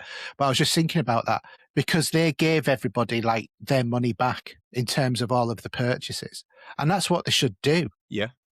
Because it's not right. It's not your fault. You've trusted the platform. What's going on? I mean, I looked into different things as well to think. I sort of started to think to myself, well, what if Sony has something up their sleeve to appease people like me? Perhaps, Sony have got some ideas which might make which they're going to announce. Maybe it's a competition thing. They don't want Xbox to do the same thing, or they've got different ideas. Now, what they could end up doing, they could go down the potential digital card route where you might have a slot on it. There's nothing really on it, but you have a game key. Plug the game key in, it gives you access to download the game and then play it. You've got to plug it in. I'd be happy with that. It doesn't have to be on a disc for me. That'd appease me. Yeah. I was thinking as well what they could do as well. Let's pretend, like Amazon do, to do like a 7-day rental. So you can watch a film for say $2.99, or you can buy the film. You might have say like one watch, or you can watch it twice or whatever. So if Sony potentially did say like a 7-day rental on their games, and it will perhaps at a price point of say 25% of its retail price at that time, I might be a little bit like, well, that doesn't sound too bad. I might have to hammer the game to get it finished in them 7 days or whatever, but that sounds okay-ish. And also, if they potentially did, which they ain't going to do, unfortunately, digital trade-ins where they say, look, you buy your game, so they almost have a stock market. So you buy the game at 70 quid. If you trade it back in within 2 weeks, you might get, say, I don't know, 70% of your money back. But if you kept it and kept it and kept it and kept it for like 2 years and then decided to trade it in, it might be worth a depreciates fiver. in value. Yeah. So there's ways and means out there, but I think these guys are going to be cutthroat. Your refund policy is absolutely diabolical. For example, like you were talking about people where they've had their accounts hacked. What sometimes these guys have had to do when they've had their account hacked, they might have to have contacted their credit card company and do a chargeback to get the money back. They might have been hacked and they might have had 5 or 6 games bunged on their account. But that would only go back 7 years. Well, it ain't just that, but as soon as you do a chargeback on a PlayStation account, that's when PlayStation start to ban you, even though it's not your fault. And also, I've heard this said as well, why should Sony ban your console? Just because, let's pretend, like, you could be banned on, say, like, banned from, like, being a bit of a so-and-so on Call of Duty or something, swearing and effing and jeffing and carrying on. Some kids are like that. I mean, I'm sure we were all like little lunatics back in the day. And, all of a sudden they ban your console so you can't go online anymore. Why have they got a right to do that? Fair enough, they can ban you from, say, Call of Duty or something, but they shouldn't be banning your whole console. That's just wrong. Yeah, it is. Yeah, I think that the leadership of Sony are fools, not the rest of us who have concerns about this. Mm. I think that they're the ones who are fools and they're just looking at profiteering because, interestingly enough, all of those people evidently dumped all of the PlayStation share or the Sony shares at the same time when the price was up and then the price came tumbling down. So if anybody is concerned about it, make sure that you have actually signed the petition that is going around the internet about this. There's about 355,000 people who have signed it. There's class action lawsuits going on in the UK and the US and in Europe as well about this anti-competitive nature. So definitely worth thinking about. And we're going to come on to talking about it in a minute, but let's hope Microsoft listens. Because what this reminds me of is they've done a Microsoft at the beginning of the 360, I say the Xbox One era. Microsoft was looking to do this more digital sort of future, blah, blah, blah. People went bananas about it. I don't think Sony's going to be as well off as they think. I think a lot of people are going to go, well, if I'm just going to buy digital, I might as well just get a Steam Deck because the Steam machine because they're cheaper. They're going to be cheaper to buy than the consoles, and the games are cheaper all of the time, and they often have really good sales, and people are more turned on to that. And also now it's a console experience. It's not, it's not like even the handhelds. It's much more of a console experience using a Steam machine than it is anything else.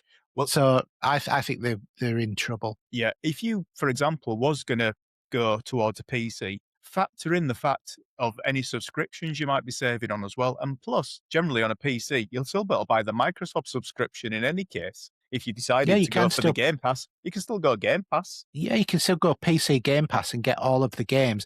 And plus the fact, because the conversation sort of like straying into there.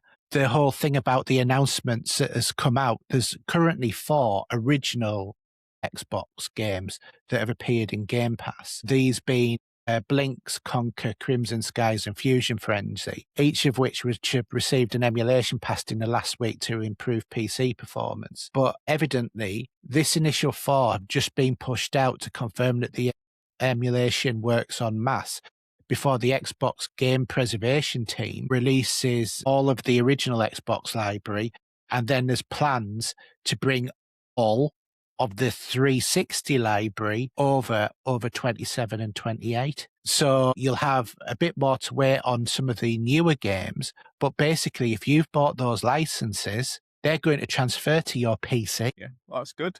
You see, so Microsoft have and got also, it right. You know, this time they've learned. Yeah, and also one thing that Microsoft did, which I thought was fantastic, is that a lot of the games, they did that, didn't they, where they injected whatever into a lot of these older games, and they could quite easily convert them from, this is on Xbox One games, from 30 frames per second to 60 frames per second. And that can be the world of difference between it looking like an old game and a new game. You know, you smooth out them frame rates. That's always been my biggest bugbear with gaming. I don't like playing 30 frames per second. You give me 60 frames per second, I'm happy. To be fair, before PS4, the PlayStations upscaled the previous gen games as well, not in terms of refresh, but in terms of everything else.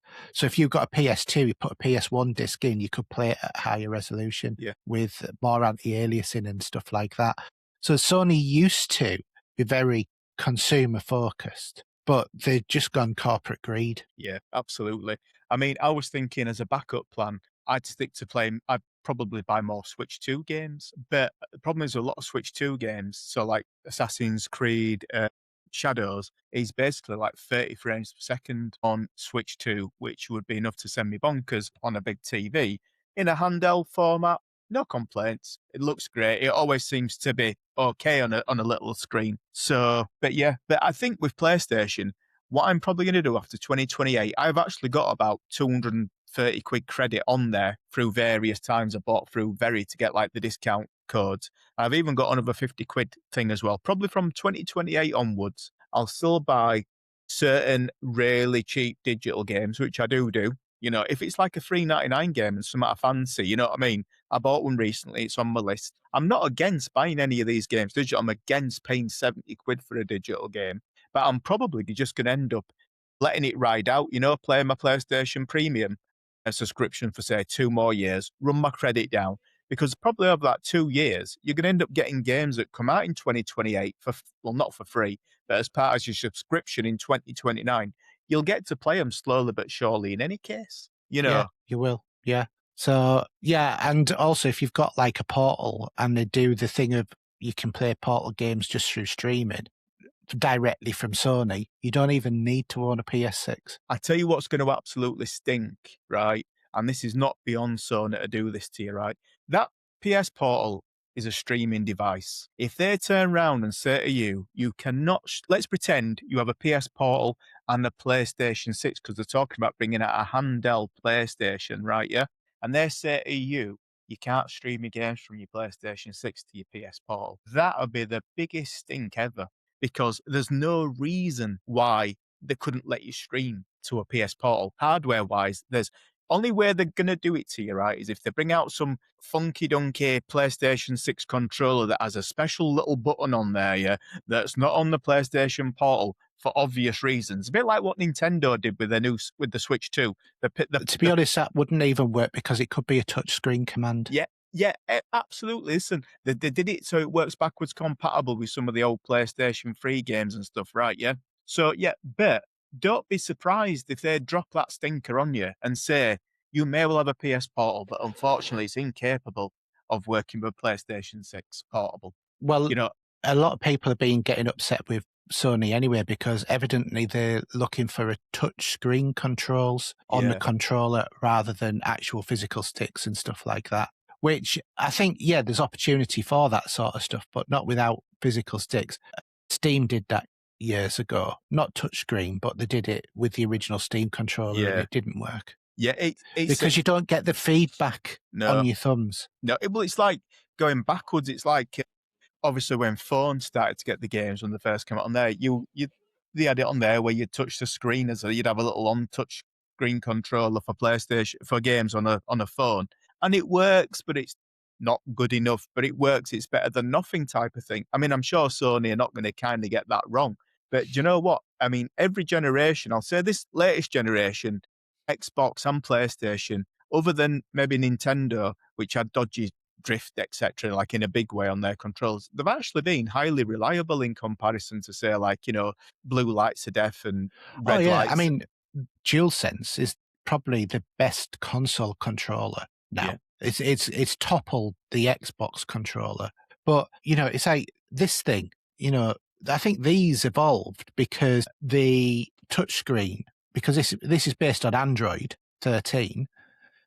People don't like playing on the touchscreen, and I think that these have just come out as cheap alternatives to using your phone with a built-in, and having a built-in controller, because the power's there on them as well, same as a phone. So I think we're going to be in for an interesting few years, but I think Sony might really, really struggle with what they're doing. I came to the conclusion that perhaps this generation might be a lose-lose for Xbox and Sony. Like usually there's one win and one loss. One of them normally beats the other, and it could be a big one for PC, because I tell you what, the PC just needs.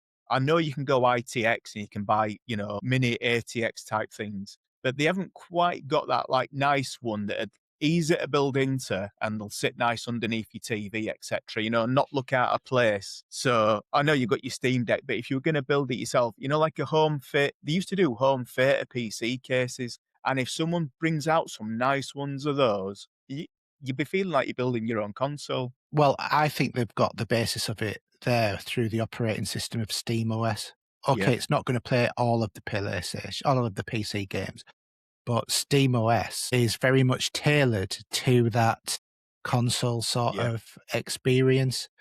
But it'd be no hardship to dual boot on a PC. You just dip into your BIOS, or you can have a little boot screen come up at the front or whatever. What do you want to boot from? Do you want to boot into Steam or do you want to boot into Windows?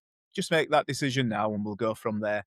And it just boots straight up. I mean, I really think they are going to shoot themselves in the foot in a big way. And another thing, the reason why digital games on PlayStation used to be so expensive is because when they started introducing digital games into the system, the distribution system around the world were not very happy, because they thought, well, you're going to undercut us, aren't you? You haven't got all the distribution costs. You haven't got like there's so many middlemen in a game. You've got your programmer, then you've got your person that's going to produce the disc, and then you've got the distributor that's going to wholesale it to the shop, and then the shop wants to make a profit as well. So you're cutting out all them little middlemen and all the actual they said, well, we're not happy about this because you're going to undercut us. You're going to kill the disc in that fashion, and that's why all the games are allegedly meant to be so high. But now they're using it against us. Yeah, but now they're using it against us. Yeah, it's totally not how it works, because in practice, as you said, things like games like Ghost of Tsushima and stuff like that, they're very high on the digital store. But then you can go into CEX or even like somewhere like Asda and buy it for 20, 30 quid. Yeah. Well, $39.99 is not an uncommon price to pick up that Ghost of Yotai, but it's never been that cheap on digital. Never. Cheapest it's ever been. You can check this online as well. There's plenty of sites, where they record the price levels and when they come down and when they go up. $52.99 is the cheapest it's been in the UK. And there's no refund policy on it. There's no trading ability on it. If you don't like it, tough luck. You know what I mean? If you don't like the game, it doesn't gel with you. I mean, the amount I totally massively suffer from analysis paralysis. You know what I mean? Sony really made me feel quite jaded about gaming. I really felt as if they'd ripped me off when they told me that they're going to stop making physical discs in 2028, because I've only just bought a PlayStation 5 Pro I've had it a while now, but it ain't that old, and it certainly ain't ready for sunsetting. It isn't worn out and tired.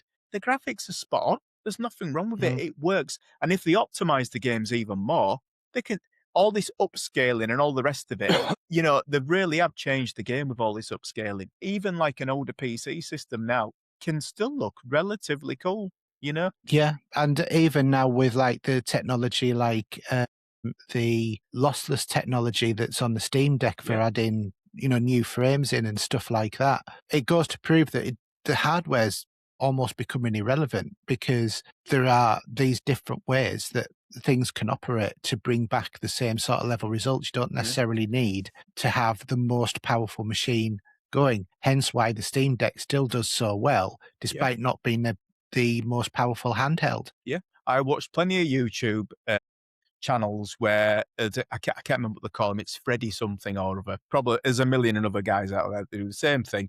He'll get one of the latest games, and over a period of time, he'll show you if updates as well, like such as Crimson Desert, the new one.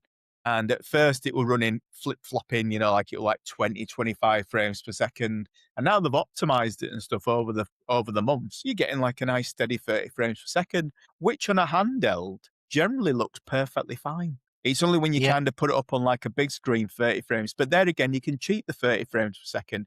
You can go into your TV settings and turn on like the interpolation or whatever they call it. And, so you can like put the smooth settings on, and it'll smooth out them 30 frames per second. It will give you a little bit of lag, and it won't look perfect, but it will make it 60-ish feeling.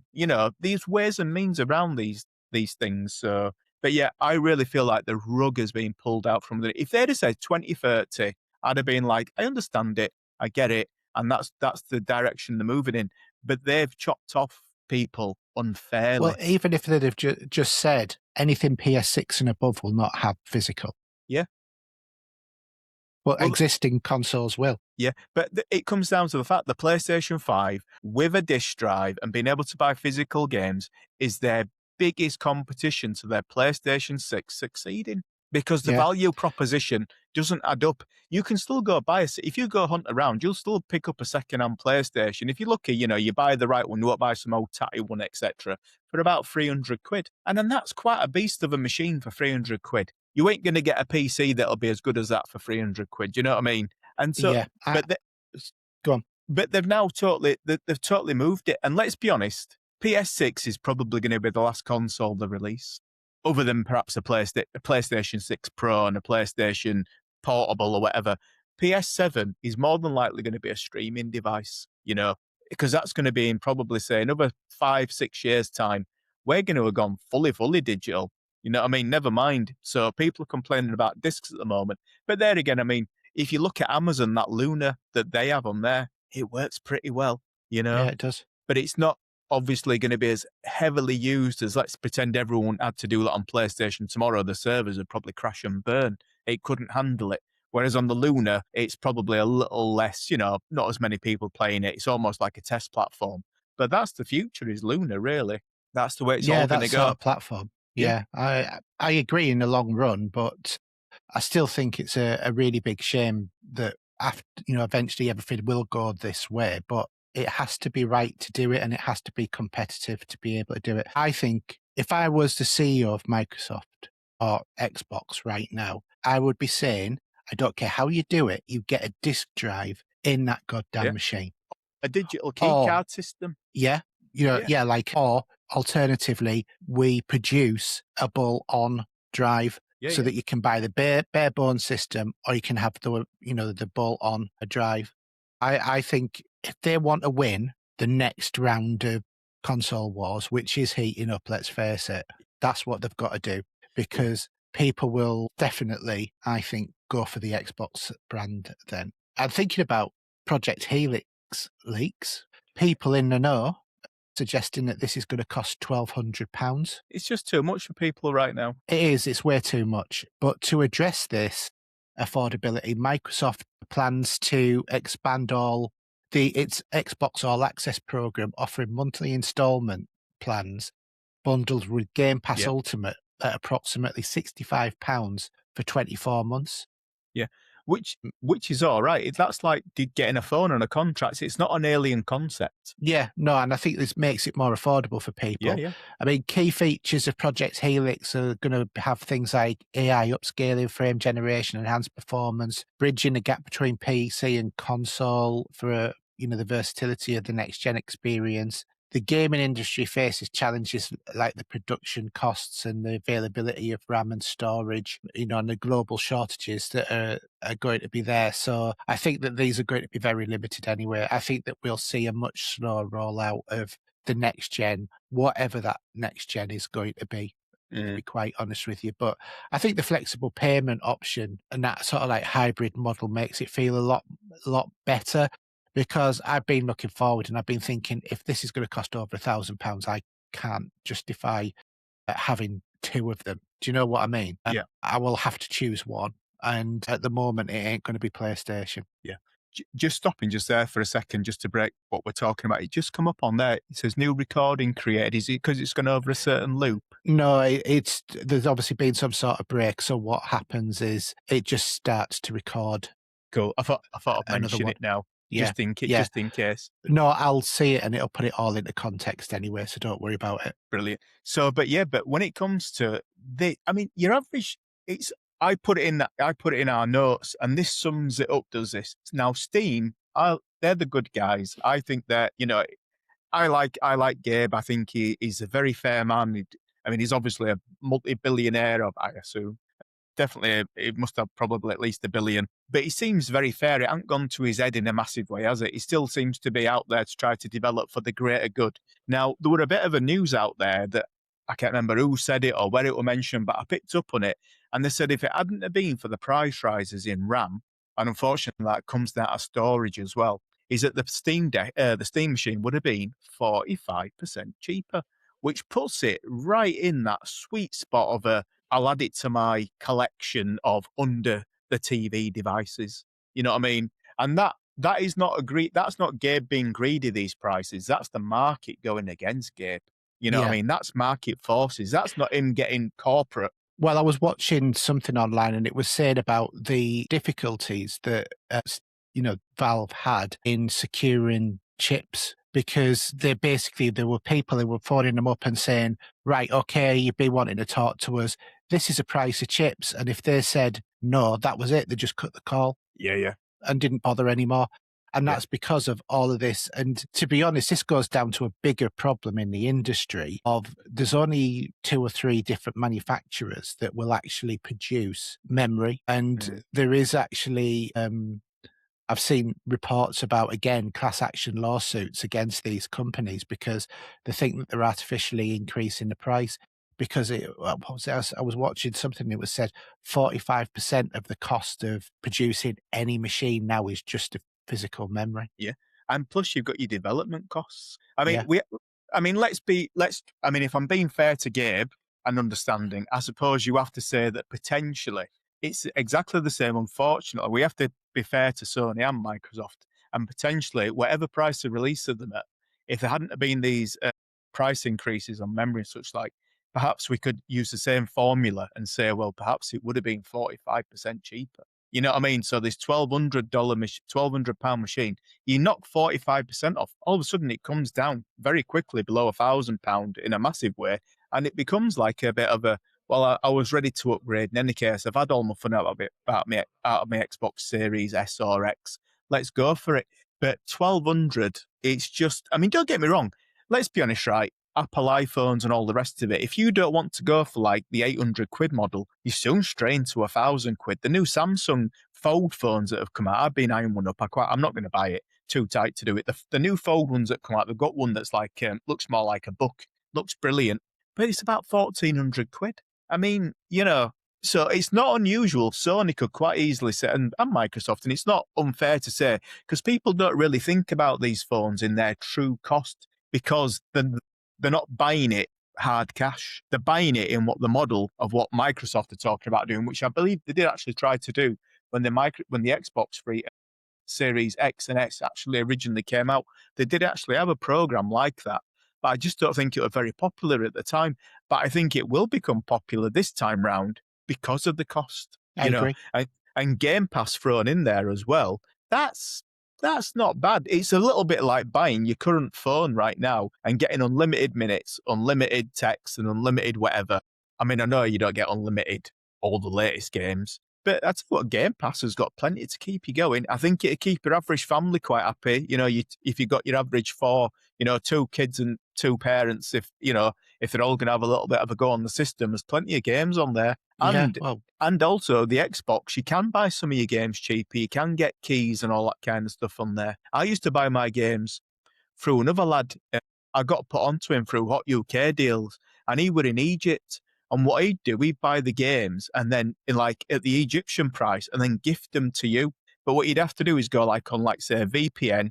You could just go into a VPN, say it so that you're in Egypt when you've logged into your account. You used to log into your account, then put the VPN onto Egypt or wherever the country were, and then the code would work. If you just went and logged into your UK account, yeah, it wouldn't work. It'd say, key for wrong region. But then your VPN, after you've logged in, then put your key in, then it'd work. And you could get the games for next to no. So anyway, I'm quite conscious we've been talking about that for ages. I know we've got a lot in terms of stuff about new releases or whatever, but I just think maybe should we just skip straight to what we've been playing? Yeah, definitely. Yeah. So do you want to just talk us through what you've been having a go at recently? Yeah. I won't whitter on too much about them. One game that came out that caused some controversy or a next-gen update, this came out a little while ago, so a lot of people have passed them by now. Darksiders, great little set of games. They've got Darksiders 1, 2, and 3, and they re-released it as Darksiders War Mastered some time ago. And they did an Xbox One version, which was 60 frames per second in any case. But then, of course, they decided to re-release it in a next-gen format. So it was 4K, blah, blah, blah.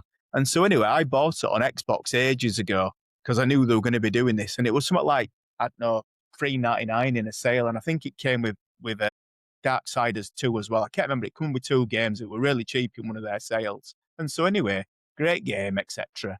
Never finished it first time around. But all the people on Xbox got a free upgrade to the next gen version. But all the people on PlayStation had to pay $8.99 to upgrade it. You know what I mean? So there were a big uproar about that. But I really enjoyed that. Good game. Anyway, I've been playing in the garden quite a bit, and I've been playing Balatro. When I first played it, first time around, it were amongst all the hype where everyone says, "Oh, you've got to play it, you've got to play it." And often I find that puts me off a game. Because of all the hype, you can't always see the wood for trees. You put it on, and I can't understand why everyone's getting so giddy about it. But then you sort of give it a second go months and months later, and you play a few rounds, and it's totally hooked me in. And I must have put a good 50 hours into it. And that's an excellent garden game. You can just put it on. And a good thing about it as well is it's all quite bright colours. So even if you've got quite bright sunlight outside, you try and play a dark game out there, you can still see it. It works really well. Which led me on to buying a digital game on PlayStation, which were on sale, which is Inscription, which is another deck building game. And that's a quality game. You probably, if you haven't got it already on PlayStation, you probably will have got it in one of your humble bundles at some point or other. It's that kind of game. And that's a cool deck building game. Normally, they lost on me at deck building games, but Balatro led me in there. And Inscription, yeah, cool game that. I rebought Dragon Dogma 2. I bought it back in the day when it came out. Really liked it. It's an excellent game. One thing about them Dragon Dogma games is they've got it where when you're playing with, they call them a pawn, when you play with your pawn character and you hire a couple of other characters, it really almost feels like you are playing with humans, as if you're really playing with proper people. It really does feel like a team effort. So, but they're going to re-release it. They're bringing it out, and they're bringing out the DLC in October, and also they've done quite a few upgrades to it and added quite a few extra things. Now, the DLC is going to be like $24.99. I bought it again. I bought it for like 12 quid or whatever. And yeah, this is where digital, I'm quite happy to pay 25 quid for something I know I'm going to enjoy. But if it's 70 quid, I'm just not going to do it. So I'm happy to do that. Played a bit of Hell Is Us. You might have played Hell Is Us, which is a game. It's a little bit like a Dark Souls-y sort of game where you got to go around in like this, nuclear bomb sort of place where everyone's against each other. There were a 2-hour free demo on PlayStation, and I played it. Normally not quite my kind of game because it doesn't have all the markers, where it'll tell you exactly where to go. Yeah, head in that general direction. There's not really much of a map system on there, but quite enjoyed it. Played a bit of Doom the Dark Ages on Xbox. Quite like that. Actually bought that physically. Paid about 12 quid for it. Unbelievably, it's actually quite an expensive game on Xbox, is that if you buy the disc version, because it was on Game Pass, no one really bought it on digital, on disc. So there's probably quite a limited number of discs out there because who's going to buy it when everyone's played it on Game Pass? Totally. And I bought another game as well. I used to have it before on disc, and I was really peeved at the time. I bought Judgment, which is by the people that make the Yakuza games. It's a little bit more involved, is Judgment. You like play like a detective. He used to be like a Yakuza person, and he's going around figuring out this big mystery, etc. It's a really good game. And I actually originally bought it on PlayStation 4, and it was 30 frames per second, but then they re-released it on PlayStation 5 about a year later, and there were no way you could upgrade to the PlayStation 5 version. You couldn't even take your save from the PlayStation 4 version to the PlayStation 5 version. That's the thing that really peeves me. If I lose a save, and that's technically like losing a save. So I bought that. I think it were about $7.99 or something. Great game. Perfect, again, playing in the garden. It's not always dark because it's set in like the city's like big neon lights and all the rest of it. So I've been enjoying that. Finally got past Spider-Man 2, the first. Have you played Spider-Man 2 on PlayStation? Yeah, I've got it on PC and PlayStation. Well, you know that Sandman bit at the beginning, which is kind of part of the tutorial where you go like into like, there's all the skyscrapers around you. You kind of got to do like 3 or 4 different moves to like attack his face. I tried to do it about a year ago, couldn't get past it to save my life. And then I sort of put it on in the garden. I thought, I'm going to give it another go. And then I got straight, first time. Yeah, you got straight past it. Yeah. Straight past it, like it was never a problem. So I got straight past that now. I'm a little bit more like in the city now, where it's opened up a little bit more. So I might give that a bit more of a go. And well, I'm not what sure is it? That is because one bit, because aren't you fighting with Miles Morales at the same time with that? You got both of them. You go inside like a building and then you like attack, and he pops in every now and again sort of thing and does a couple of little bits. Yeah, well, on our intro, part of our intro was taken from that game. From that game. It's a good game, but I enjoyed the first two. When I completed the first two, the Spider-Man 1 and the Miles Morales, and really enjoyed them massively. A game I have had on PC, and it's where I predominantly played it on PC because it was 60 frames a second or higher on PC. And as you probably know, Ghost Recon Wildlands, they've just not re-released it, they're giving out and Ubisoft have been incredibly good about this. I've given out a free upgrade so you can play it at 60 frames a second, 4K. If you got a PS5 Pro, I think it's same on Xbox. I think on PlayStation 5, I think it's 1440p. 60 frames per second. Xbox Series S, it's 1080p, 60 frames per second. That's a massive upgrade compared with 30 frames per second. And I put it on the other day. That game's slick. You can just go in, do a mission, jump in an helicopter, fly off, go to the next mission, land, go in, shoot a few things. That game is slick.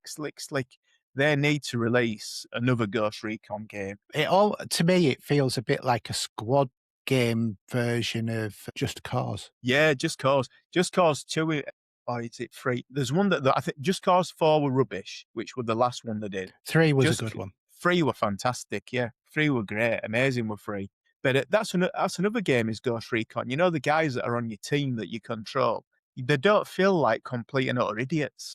You do feel as if you're playing in a team that can come and rescue you, and that you do feel as if you're playing with other people, which I really like. I mean, that's testament to them sorts of games. If you're playing in a squad game and you feel as if it's seamless. So I played that for about 4 hours the other day. Really enjoyed it. Couldn't put it back down. And the good thing with that game is that although I've played it a lot on PC, I hadn't actually played the DLCs. And you can start the DLCs, which I'd actually bought some time ago because I knew they were going to do this upgrade.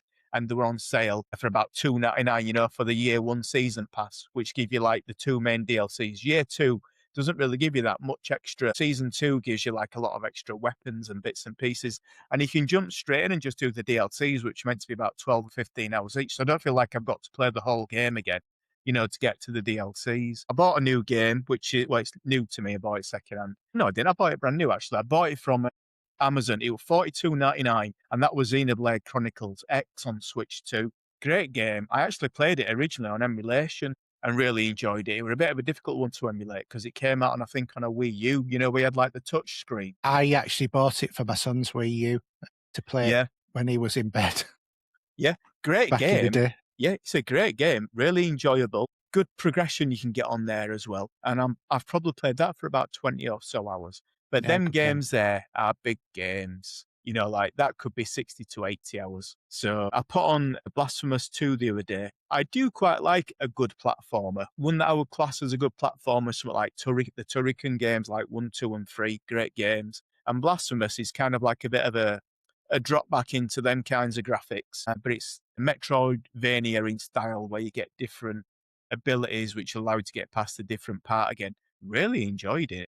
Yeah. Played that for about 4 or 5 hours outside in the garden. Another good garden game. I put on Wu Chang Fallen Feathers, which is a Dark Souls type game. Enjoyed that, but I'm not sure I'll ever go back to it. It was part of PlayStation Plus or PlayStation Premium. Very good game. If I had nothing else better to play, I would definitely be giving it a go, but yeah, I'm not so sure. It hasn't got an easy mode. I like them games to have an easy mode because I love the exploration, but I don't want to get stuck in a boss fight for like 10 hours. That's the worst bit. And I played another game called Flintlock, which is a bit of like a double A version of, say, like Gods of War. It's kind of totally different characters, but it feels a bit cheap and a bit crummy, to be honest. So I didn't enjoy that. And I finished off that game Indica, which is a really cool game. It takes about 6 hours or so to do. I highly recommend that. But other than that, I've not been playing much else, but it's usually like a used list in any case. But what have Yeah. you been playing, Aidan? So for me, I've been playing Claire Obscura Expedition 33. So have you played this one at all? It's one of them games where there were too much hype around it again, but Yeah. it's one I will go back to and I think I'll enjoy it. I was a bit like that in terms of I played the first sort of bit up in the town where you start off, and I just thought I can't be bothered with this. But something got me going back to it. I think I was watching a YouTube video, and that sort of like came on. And after pushing through that initial bit, I really started to appreciate the game and what they were trying to do in the game.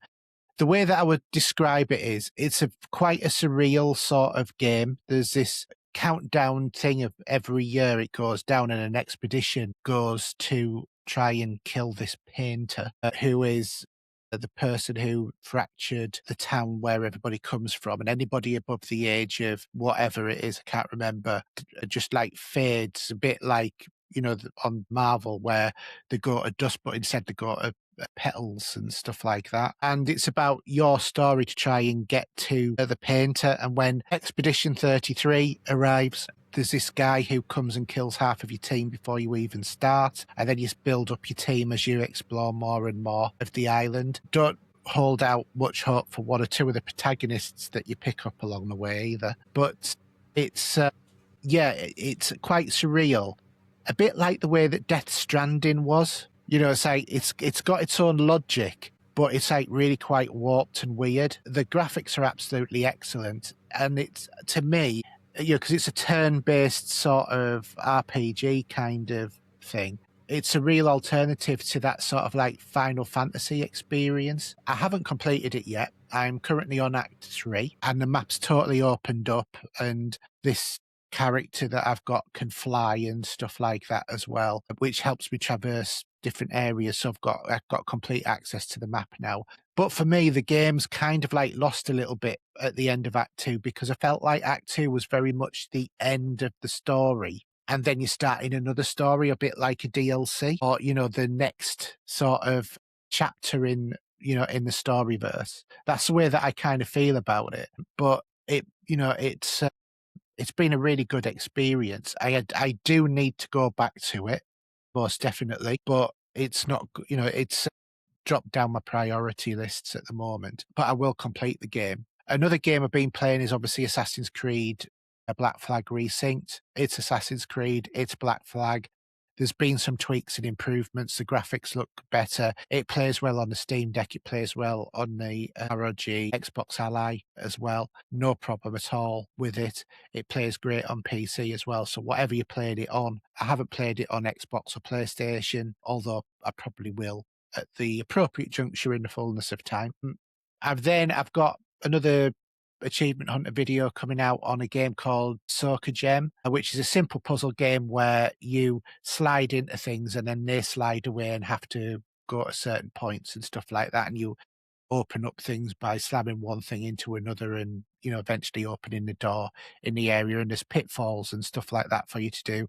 There's 50 levels. It'll probably take you about 30, 40 minutes to complete, but it is like a little cheap indie game, well worth having a look. Likewise, there's a number of other ones that you can have a look at as well, such as Super Dev Quest, Bunny Crunch, Milo's Escape, Flora's World, or Marshmallow Marvin, and all of them have 1,000 or more gamer score and are on Windows, Xbox One, and Series S and X. So if you want to get that gamer score up, you can, get quite a number of gamer score from just those few games, to be honest. Probably a lot more than most people have, just generally. So, but yeah, they're interesting. But, I have been sent 1 or 2 samples of those games for producing, like, achievement hunter videos for them, solutions. So, but yeah, that'll be one of the next videos that I'll put up. But like for things like Claire Obscura, I've put a video up of that. I've also been playing Pragmata as well. Oh, brilliant game. Yeah, really enjoying it so far. It's taken a little while to get used to the combat, which is quite involved because you have to hack a machine and shoot them at the same time. Yeah. And you've got to use the buttons to navigate this grid to hit all of the create a path to be able to bring down shields or whatever on it, and then start shooting the massive creatures that are attacking you and stuff like that. And then there's lots of puzzles and exploration, and there's a mystery for you to solve on the moon. It's really, really interesting. I've just got up to that bit where, you're in New York. Oh, yes. Yeah. So there's a recreation of Times Square in New York, which is currently where I'm at in the game. So I'm not that far in, only a few hours. I've only just to say sort of like started it up the other day. But I will be playing that a lot more. So yeah, but I've been really enjoying it, to be honest. It's been really quite satisfying, I think. So yeah, definitely worth a go. Yeah. I love the way that they hide things, like you can press, you might not, I'm not sure if it's an ability that comes later, but you press a button and it tells you what's in its near vicinity. Yeah, that's the girl scanning, isn't it? Yeah, and she can it might be pointing towards something up here, as if it's like to do an upgrade or to do whatever, or so you can do one of your upgrades. The way I found that I actually enjoyed going around looking for them things. A lot of the times on them kinds of games, I'm a bit like, I just want to just get it finished, just show me what's happening and let me enjoy it. But I enjoy going back through it and then picking up all them bits and pieces. The levels are fantastic on it, really well thought out. Capcom have it out of the park this year and last year, with the games that they've been releasing. They've come in strong this year. And of course, this is a complete new IP as well, which is another good thing. It's a brave move these days because that's why so many games are just feel a bit like a rehash, or, unless it's a success that, you're never going to see it again. Even some of these games, they just don't. If they don't hit the money straight away, they're never going to get the money again. They've invested so much money. I was thinking about this as well. Like we were on about all the news earlier, like the game developer closes down, all the rest of it. Is that just a tax write-off? Is that something that Sony and Microsoft can do to write off all these companies? Say, well, we pay. It's like they have a balance sheet. We paid 500. I don't know. These are pie in the sky prices. We paid 500 million for this team. We're going to disband them. So therefore, we have a £500 million loss. You know what I mean? They can write all that off against profits. I wouldn't be surprised, because at the end of the day, these teams can be rebanded together under a different development team name. Hey, presto, it's almost like a limited company, if you know what I mean. These teams, well, probably many of them are limited companies, but you could just be take that, you can sort of, shut down that team and become another team under a different name, and it's another business. So who knows what they're up to? Yeah, definitely. Okay, so I think that's about all I've got to really say about gaming. I've been playing 1 or 2 other games, but nothing to write home about, to be quite honest. So shall we move on to movies, TV, and streaming? In quest of a better life,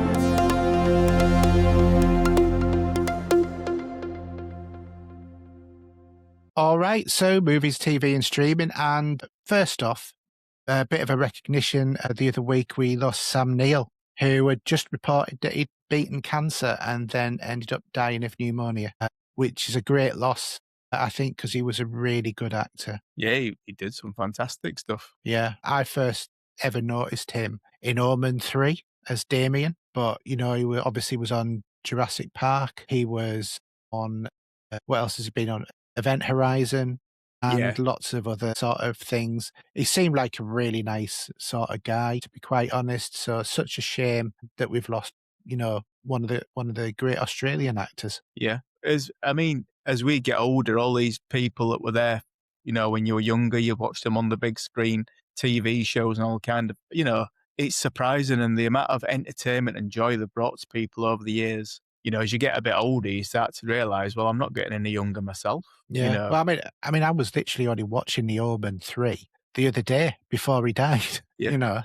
and seeing him there, such a, young, virile guy, and then, you hear he's died of that in his, what was his 70s? Yeah. As who were the guy? I'm not sure if he's even still going. The guy that used to play Crocodile Dundee, is it Paul Hogan, I think? And Yeah, Paul Hogan. and you remember him, don't you, from when he was young? And then you might see a picture of him, like say, I'm not even sure if he's passed or whatever, but like you see a more recent picture of me, you look at me, you can't believe it's them. You sometimes get it on Facebook, don't you, where they'll show some really old, some current picture of someone, like 80-year-old who remembers this person, sort of thing, and you can't believe it, can you? Because you can only remember it from how they used to be. So Well, I yeah, mean, but I still think of Arnie as like Commando sort of era, yeah. or Total Recall and stuff like that. And Mel Gibson, I think of him no age. He stopped aging in my head at Lethal Weapon 4. Yeah. And Gary Oldman. I was going to say I still think of him as in like Dracula, but he did look really quite old in parts of Dracula. So Yeah. But well, he's been around a long time, hasn't he, Gary Oldman? Some of his first films that he did, there was one where I think he played like a skinhead or something. It was set in the UK, and yeah, it might even have been like an extended TV movie thing. And that's when I first remember him, and it was quite a powerful sort of film or long show that he were in. These guys, they are excellent. But yeah, it's a shame. You're going to see more and more and more and more of these people, just unfortunately. We're not built to last forever, are we? no, we're not, unfortunately. But yeah, it was just such a shame that he's gone. But thought we'd just give him a shout out for all that he's done, giving us entertainment after all these years. Absolutely. So, Paul, do you want to do the movie releases? Just if you want to pick out any in particular, because I know there's quite a lot in there. Let's just scroll back up a little bit. So cinema releases, I must admit, I'm not really up to date with what's going on in the cinema other than like some of your bigger ones. So I'm not sure what's actually meant to be good or bad. But there's one here coming out August the 14th, which is called The End of Oak Street. Is it something, have you heard of that one? Yes. So this is one where Oak Street, believe it or not, gets sent back in time to prehistoric past. It was advertised in like A Brand New Day and stuff like that. It's one of the pre-trailers for that. But yeah, that's got Anne Hathaway and Ewan McGregor in it. I think it looks interesting. So, it's like there's like velociraptors wandering around people's houses and stuff like that in it. Well, yeah, well, that sounds good. It's usually a very good sign if Ewan McGregor's in it. He don't go into just like rubbishy sort of films, does he? If he's in it, it's No. usually a very good sign. Yeah. And then the next one is Tony 2026. I'm just looking at a little bit about it. It's an American biographical comedy drama written and directed by Matt Johnson. The plot is based on Anthony Bourdain's early years working in the province town of Massachusetts, stories from which featured 2,000 memoirs of the Kitchen Confidential. I must admit, I don't know much about that one.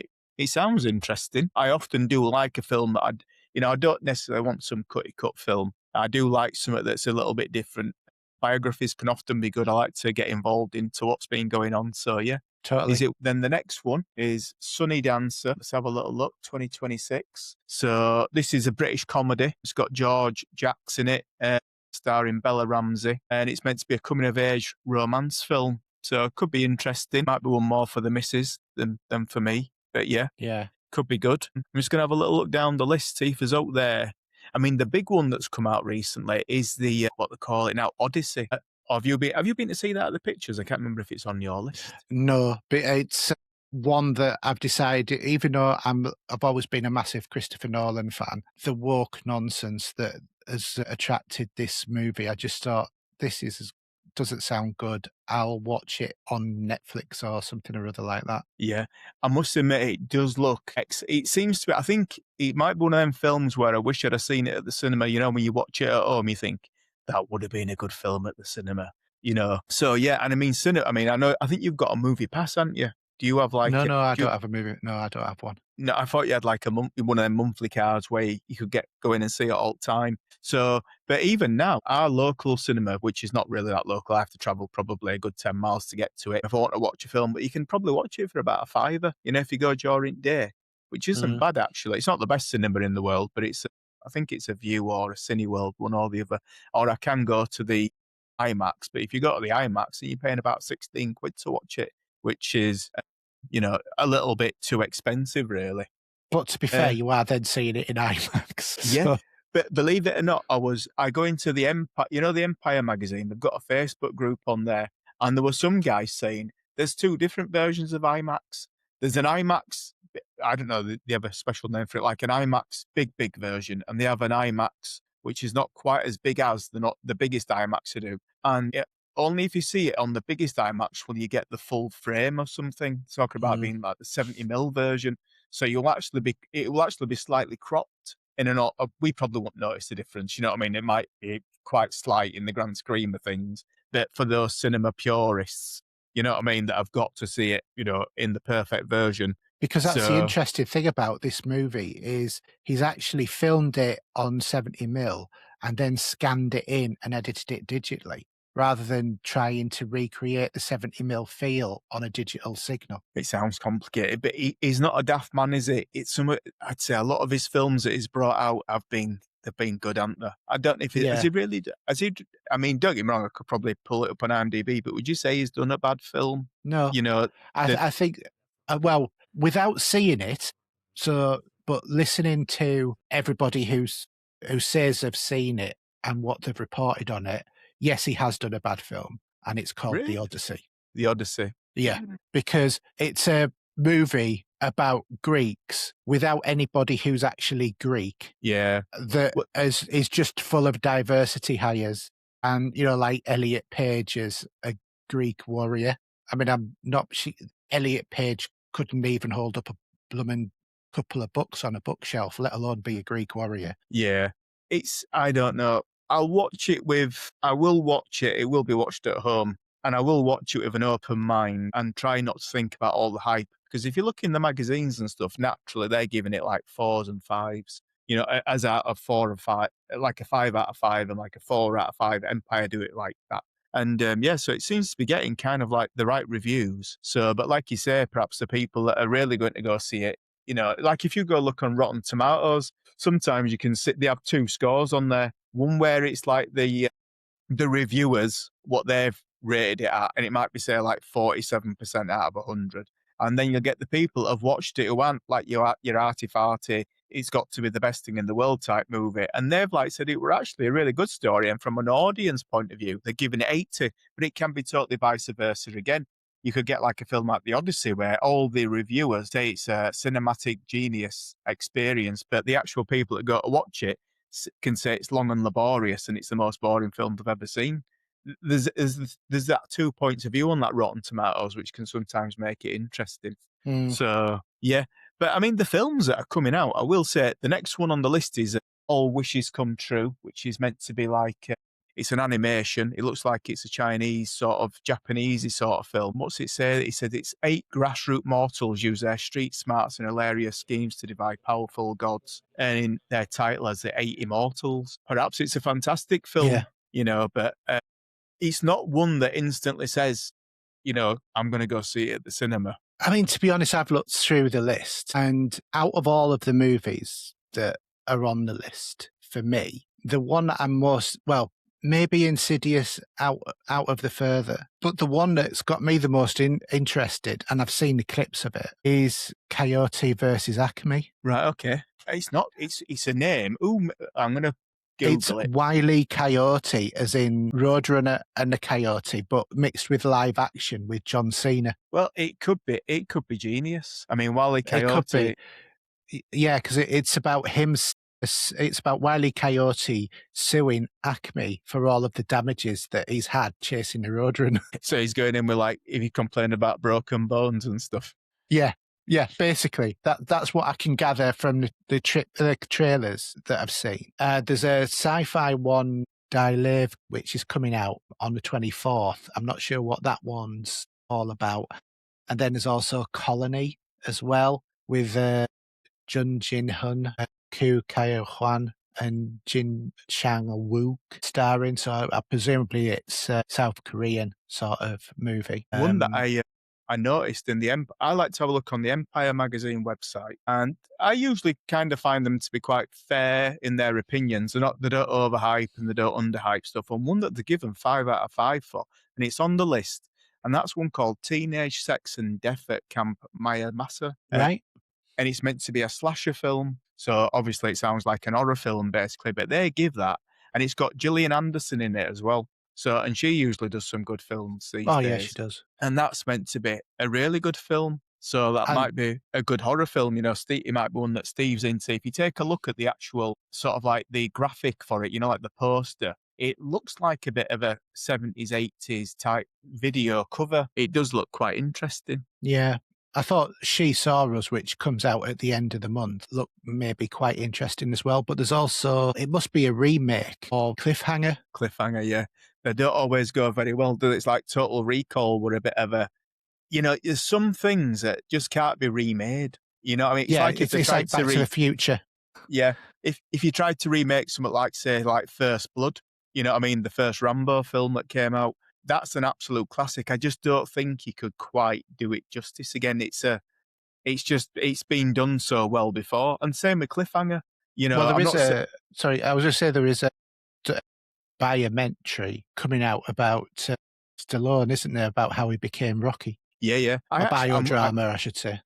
Yeah, I did actually watch some kind of like documentary about it on YouTube, and you know, the way that he had to push to allow, because he was a no-name, he'd only been in a couple of films and stuff before, and to obviously back him and to be the lead as well as writing it and all the rest of it, he had to massively push. And I watched some kind of motivational video that he did on YouTube, and he says basically just, you know, it's like one of these 10 minutes long, and the ultimate thing is to believe in yourself. You can do it, even if others don't believe in you. You've got to convince them to believe in you. And obviously he did. And Rocky is a classic film. Oh, God, yeah. Classic. Well, it spawned so many sequels as well. Well, yeah. I think I lost sort of interest at the end of Rocky 4. That was probably like the last big one I watched. But Rocky 5 and such like, I think I watched, but I don't think it were ever rated as like a good film. And it was getting to that point where sequels, it was getting a very jaded thing. To be quite honest, in terms of the Rocky movies, I know there was the one with Dolph Lundgren in and Mr. T. Well, yeah, Freeze, Mr. Memorable. T. Yeah. And then the other ones were where it was, the first two where he was fighting Creed. But I kind of like, after 1 and 2, they kind of started to merge into each other a little bit in terms of what I remember of them, right up until Balboa, which was obviously a different kettle of fish. Yeah, this is it. I mean, they did manage to sort of rekindle the Rocky movies in a good way. I must admit, I haven't. I think I may have watched the first one of the new ones that they did release, but I don't think I continued watching them. It's a little bit like his last Rambo film. It's one of them films, unfortunately, I put on when I was tired and maybe watched about the first 15 minutes and didn't continue, but it actually looks quite good. Yeah. And it's one I should probably revisit. And he's not a person to, it probably was at some point, but I don't think he releases films lightly these days. I think he's, you know, he ain't just in it for the money. I think he does actually want to produce something that's worth watching. I was just looking at Cliffhanger. It's got Pierce Brosnan in it as the new one. So that can't be a bad sign. So no, definitely not. Definitely not. So it could be fantastic, but you know, and it might be. Is it actually a remake, or is it just another film that's? I don't know. I don't know anything about it other than I just saw that it was there and it's coming out at the end of the month. Yeah, could be good. So, just rip over to the Blu-ray and DVD releases. A few good movies coming out actually. There's Clear and Present Danger Steelbook that's coming out. The documentary about Michael Jackson. Project Hail Mary is coming out on all of the formats, DVD, Blu-ray, 4K Ultra. Another great one, The Name of the Rose. Never seen it, but I intend to. It's really good, really very good. And it also is, I think, the inspiration for the Tobey Maguire and whatever it is, Lazaro in The Devil's Passage or whatever it was on Tropical Thunder. I think it was the inspiration for that pretend advert on Tropical Thunder. Obviously, I've not seen The Name of the Rose, but in brackets it says a certain thing, second summer. Is that like an in-joke for the film? I don't know. If you see what it says, it says, second shite, second. Yeah, I don't know what that.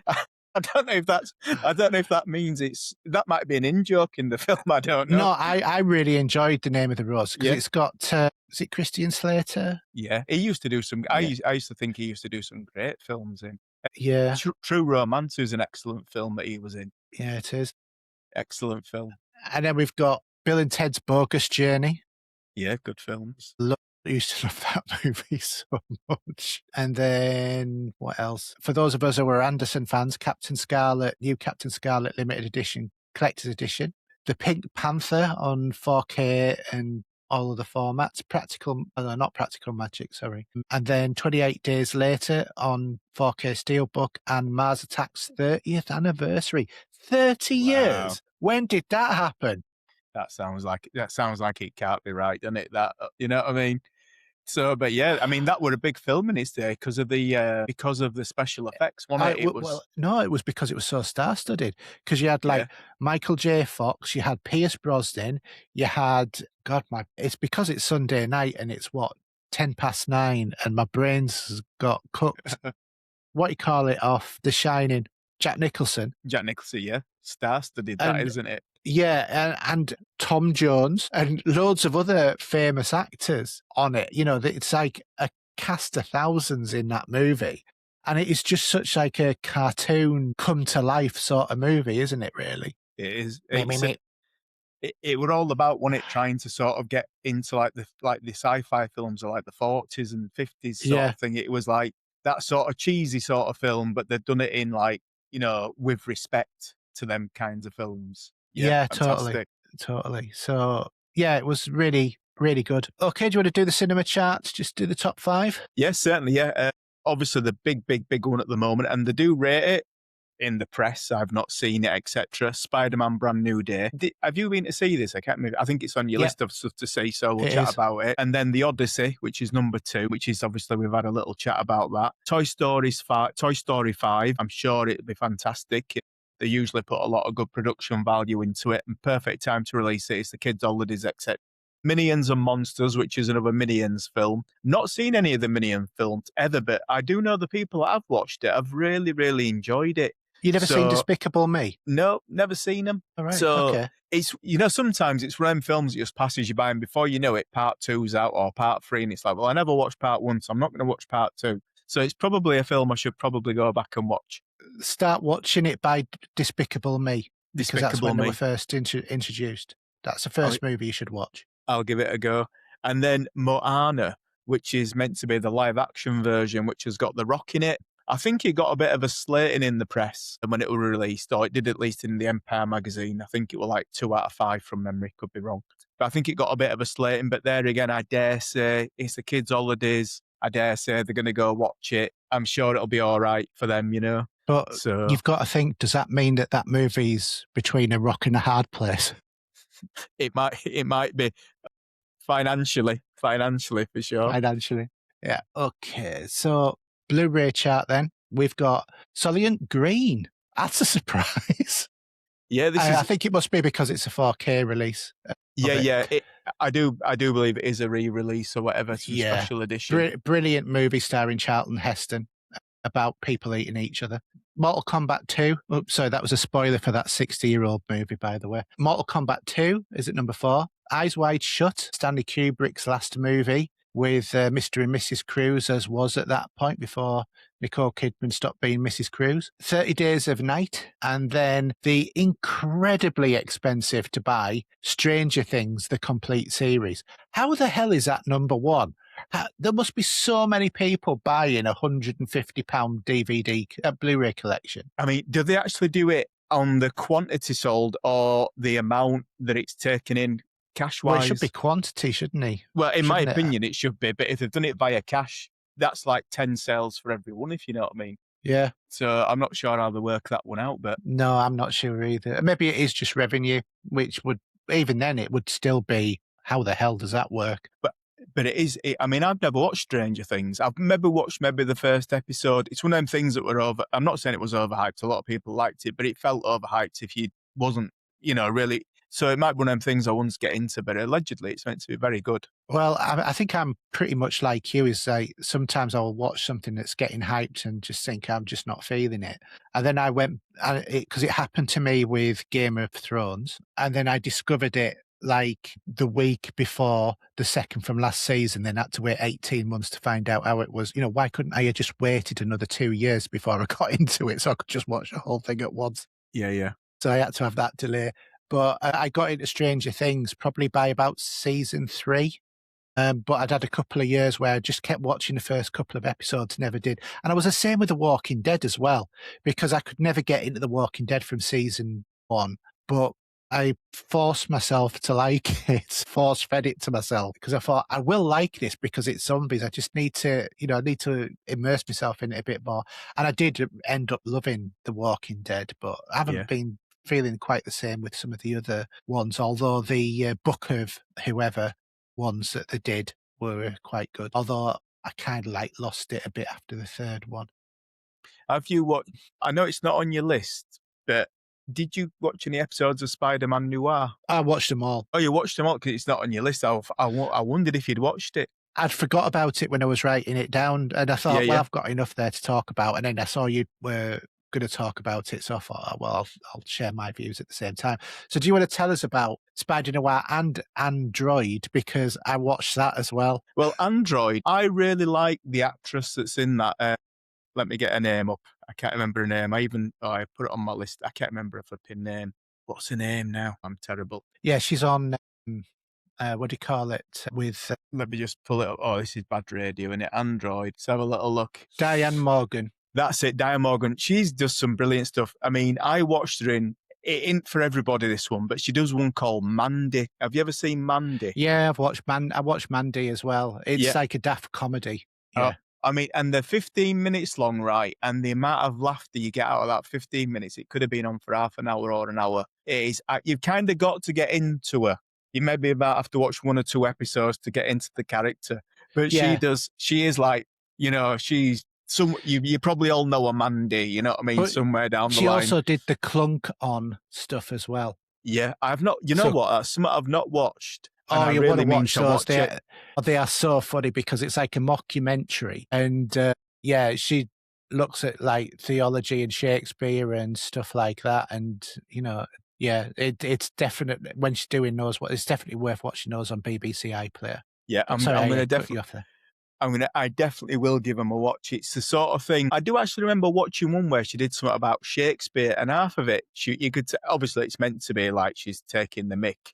You know what I mean? And it actually... Yeah, that was a Clunk ones. Yeah, but it actually made me interested in Shakespeare because she'd done it in such a funny way. It actually, because it's... For me, it's quite a boring subject. But Shakespeare, of course, it's the be-all and end-all of all stories almost, isn't he, really? You know what I mean? Most of the modern era is based off a lot of his stuff. But she really made it fun and interesting, you know what I mean? As if you would want to look a little bit deeper into it. But in Android... she literally plays an android in. If you watch the trailers for it, she does speak a bit like an android, etc., which could be a little off-putting for some because it kind of makes her a little bit, it kind of takes a dimension out of her. But once you get into the character, she's brilliant. Really, really good. And it's a good tale. And it's almost, you could say that maybe it's set in modern day, or it appears to be set in modern day, like today, as if everyone's got the older people have got an android. And she's obviously like one of the older models, so she's got a few slight issues with her, etc. But yeah, what a comedy. We watched all 6 of them. I think we watched 4 of them, one after the other, then we watched the other 2. And we pretty much binged it. And I'll say it was absolutely brilliant. It is well worth watching. Yeah. Sue Johnston, she's obviously brilliant in it from the Royal Family and Brookside. So you got a quality actor. Is that Paul Reddy in there as well? And he were in the other one about where he's with all the... Yeah. the one Yeah. before Amanda as well, where... Well, Amanda was a spin-off of that one. Yeah. I know the one you mean. I can't remember what it was called, but... And that's brilliant, is that where they're all stood outside the schools, and Amanda's like the mum that's kind of, she's meant to have everything sort of thing, but it's all falling to bits in the background, really. So, yeah, I absolutely love that Android. And I mean, it does actually lead me to a bit of a question. I mean, in our lifetime, I mean, we have got robot vacuum cleaners, which is a far step from Android. It was Motherland, the other one. Motherland, yeah, that is absolutely classy, that Motherland. Absolutely brilliant. And that Paul Reddy in there, he's like the stay-at-home dad.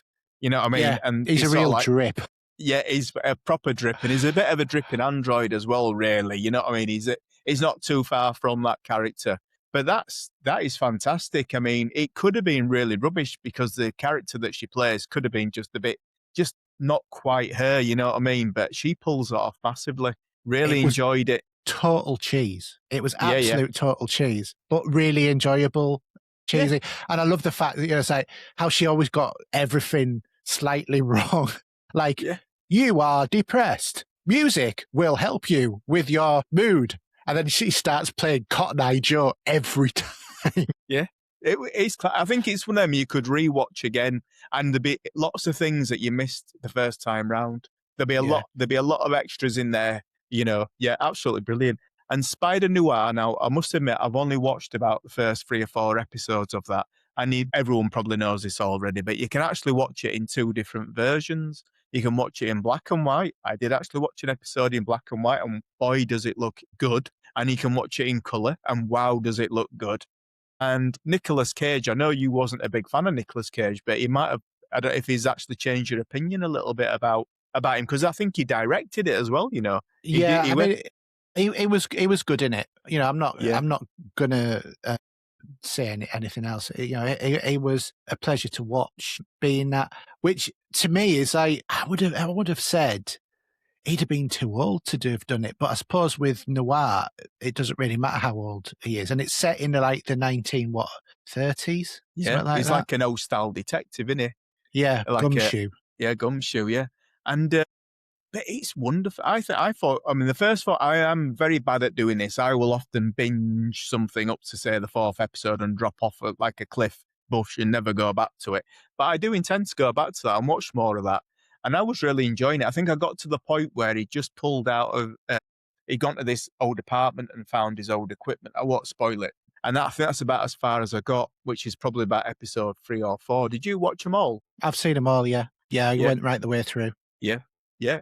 Well, it's it is a quality production, isn't it? I mean, absolutely. They've thrown some serious money at that. They haven't messed about. That ain't some cheapo done on a budget.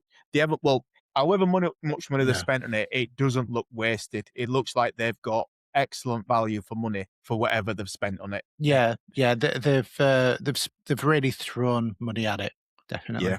Yeah, fantastic. And evidently, the way to watch it, the way that they recommend to watch it, is watch the first 3 episodes in black and white and the last episodes in colour. Yeah, I think that's going to go down as a classic, basically. Over the years, people are going to say it's a brilliant film. And there's plenty of scope for it to come to a season 2 as well. Yeah. But, we were on your stuff. I nearly moved on to my films then, but you've got your other stuff as well. Move on to your films. You're all right. I'll go back to mine. On the films, I know you went to go see this, The Mandalorian. I actually really liked it. I thought it was a really good film. The first 20 minutes are absolutely action-packed.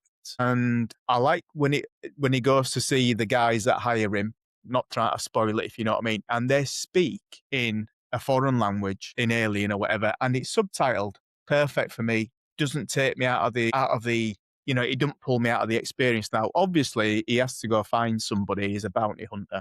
But the guy that he goes finds, which is like the nephew or whatever he is, he speaks with an American accent, and I'm like, what have he done? Why have you given this character an American accent? It made that little bit, or thankfully he's not in it for the rest of the movie. He is in it for quite a bit, but not for the whole thing. I thought you've really cheesed it up there. You know what I mean? By giving him... I had a different view because I sort of thought English, although they don't call it English, Arush or whatever it is that they call it in the movies, is actually galactic standard. So it would be that, anybody might have learnt Galactic Standard. The fact that the movie that you're talking about, where the uncle talks, is talking a very specific alien language, I think is more down to like the arrogance of that character as opposed to the fact that he couldn't do it. Because he could clearly understand it. Yeah, I don't know, it kind of pulled me out a bit because I'm so used to that character from, say, like, well, he's not that character, but a similar character in Return of the Jedi. I'm so used to how he speaks, if you know what I mean. And it really, that sums up Star Wars for me. If, for example, you could play that, let's pretend that they did another re-release of Return of the Jedi, and they give you an option not to have that subtitle, but to speak it the same way as the other guy did in an American voice. Oh, you I think wouldn't do that because that would take it out of what the original was. Yeah, this is what I'm saying. It would ruin the scene. So I kind of like made peace with it because the film was so good. But did you notice, I imagine you did, it was relatively blatant, that the gladiatorial scene where he's fighting, did you know that were totally, you know what that was totally based on? On Gladiator. No, Star Wars. When they're on the Millennium Falcon and they're playing the game and he's playing like the 3D chess. Oh, yeah. If you go back and you watch that same scene, the floor is the 3D chess floor from Star Wars, and the guys that he's fighting are the guys from the 3D chess game off of Star Wars. I thought, when you realise, you watch it, you thought, what a brilliant move that was.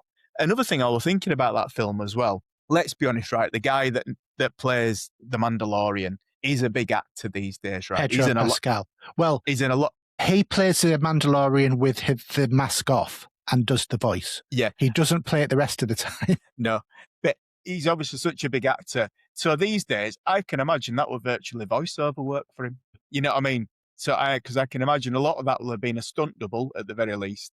And, but that film, I would say it's a great film. Really enjoyed it. It's, yeah, I'll give it a good solid 8 out of 10. Easy. I agree. I think a lot of people have dissed on this movie because it's not a Star Wars movie. It is a Star Wars movie, but not in the way that the originals were. It's more of a Star Wars movie in the way that Rogue One was. Yeah. But focusing on a single character rather than like the Rogue group. Thing I will with say, Andor and everyone.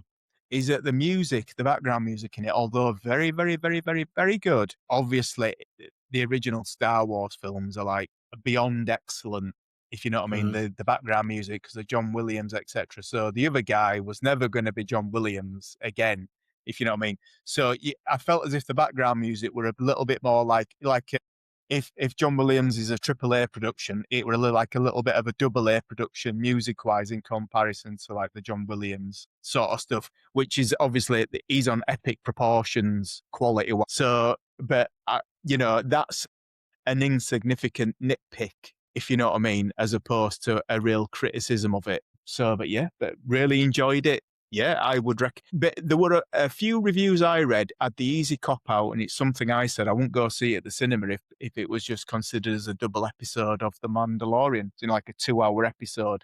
But they've put a lot into that, the little characters that are in it later on that help them with different things. They're full of comedy. It's got everything in there, and I would recommend anyone to watch it. I would say the only negative in that whole movie is the Grogu bit where he's been the carer goes on twice as long as it needed to, because Grogu goes to that place, nicks something, then goes back, and then goes back again, and then he's stopped by the person who's supposed to be asleep in that place. They could have just had that all happen in the one go. Yeah. Rather than having it go twice, because it just felt like a bit like Groundhog Day. Oh, I'm just seeing the same scene again, but with a slight twist. That's the only change I would make in that movie, because the first visit wasn't necessary. They could have combined the first and second visit in one go to move the story along a little bit. That's my only negative thing about that movie. I thought Pedro Pascal was great, as he normally is as that. I think that the body actor and the stunt man who play the Mandalorian for 90% of the movie were absolutely fantastic. I think that it was a really good story. I kind of get why people say it was like 2 episodes, because it kind of was. but it was also more epic than 2 episodes ever Yeah, were yeah. either. It were two of the very best episodes ever, if you know what I mean. Yeah, yeah, totally. And that opening sequence where the battle, he's battling, what do you call them, AT-ATs. But, and this is what I loved, the bit where the guy who's trying to escape gets into that little craft and flies off, and it's like a little box with wings at the bottom. That's actually a copy of a Kenner toy that you could buy for Star Wars figures. Wow. This is it. They've done That was never been seen on screen before. Yeah. Because it never existed in the original movies. But what they've done is they've taken that concept from the Kenner toys that was just like, something made up for the toys and put it in the movie. And that was fantastic. Well, that gives that for the people that have been into Star Wars as children. It's encompassing everybody. You know what I mean? It's giving them something that they can go wow about. I mean, it might go over the heads of whoever they've taken with, if they've taken the kids to go see it, but that's a wow moment for them. You know what I mean? There's something in there. It's good family fun. I was there with my son, and I saw that bit, and I went, I had that toy. Because I did, and I used to put it in my hat, which is what it was supposed to be, supposed to do. But it was just, and that opening 20 minutes was just absolutely epic. It really was. It rivaled anything of any other Star Wars movie. Did that absolutely? That is pure justice they've done to your average Star Wars fan. That's probably one of the best Star Wars films I've had out in a long time. It's the best Star Wars film that's been out since Rogue One. Yeah, absolutely. And I don't say that in any way ashamed of that point of view, because it was really, really good. If you didn't like it, that's up to you. If anybody disagrees, but for me, I've been a Star Wars fan my whole life, and there's no Sith, there's no Jedi, but it's still Star Wars. Yeah, absolutely. Have you been to see Disclosure Day as well? No, I missed it at the cinema, so I'm going to have to wait until it comes out on streaming or Blu-ray or whatever. I was really disappointed in missing that. Yeah, well, I'll tell you what about Disclosure Day. Now, Spielberg's obviously a master of directing, and it's one of them films where I won't spoil a second of it, but it's one of them films where when it begins, it starts you off in some like ongoing situation, that you instantly feel as if you're there. You know what I mean? You almost, he doesn't have to warm you up. He doesn't have to explain anything. You are almost, it's like as if you've you've just zoomed straight into what's going on, and you're straight on board almost. Obviously, there's a mystery and things being explained to you, and you're picking things up as it's going on. But the master of suspense the directing is absolutely amazing. Absolutely amazing. I will say the film has an excellent intrigue all the way through, and I'll say I enjoyed it. I enjoyed it. It leaves you with questions, etc., but it's definitely very, very enjoyable, and it keeps you entertained and interested all the way through. You won't go wrong. You won't go wrong with it. I'd heard people talking about sort of not giving any clues, but saying it's not quite what you think either. Well, some people have called it non-disclosure.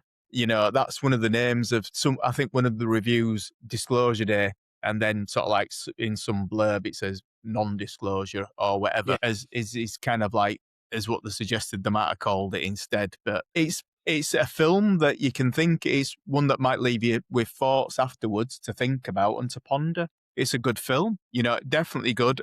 It's all the scenes, any action scenes, all the rest of it. It's just masterfully done. You can tell it's done by a great director. He hasn't lost his touch. The level of detail's immense. You know what I mean? It's one of them films that, again, you could maybe watch over the years 2, 3, 4 times and enjoy different parts of it again. Absolutely brilliant. I watched an interesting one as well, one called The Tuner, which is about a kid. It's got Dustin Hoffman in, and he's got a business where he goes around and he tunes up pianos and such like. But the kid that works for him, he's deaf, or he's got some kind of special hearing disorder where he has to wear they're not quite deaf aids. Whatever it is, he's not deaf, but it's a different kind of hearing disorder. But it means that his ears are highly tuned. So when he goes around doing piano tuning and all the rest of it, he's masterful at it. and he's only a young lad, etc. And for some reason, he ends up at a house that he goes around, because they might go to like all these big like Beverly Hill houses and tune up their pianos there. But he ends up in a situation where someone's trying to open a safe, and they can't open the safe. And so because his hearing is so in tuned, he sort of like can hear all the different clicks and the way that it can kind of like, when it locks into like, when it's like it's gone the right way one way, then like the dial it back X and out the other way and back and forth, and then they can open it. So anyway, this bad guy kind of latches onto him in this respect. And I've been going around doing loads of jobs because his boss ends up, who's Dustin Hoffman, he ends up in hospital. And the medical bills in America, if you haven't got any insurance, it's a fortune. Yeah. So anyway, he goes around morally hacking all these safes for this criminal so he can pay the medical bills, etc. And that's only sort of like half of it. There's a bit more to it than that, if you know what I mean. And anyway, the story progresses, and it's definitely worth watching. It's more of a Netflixy sort of film. You won't go to the cinema to go see it. It's probably been and gone if it has been at the cinema in any case, but definitely well worth a watch.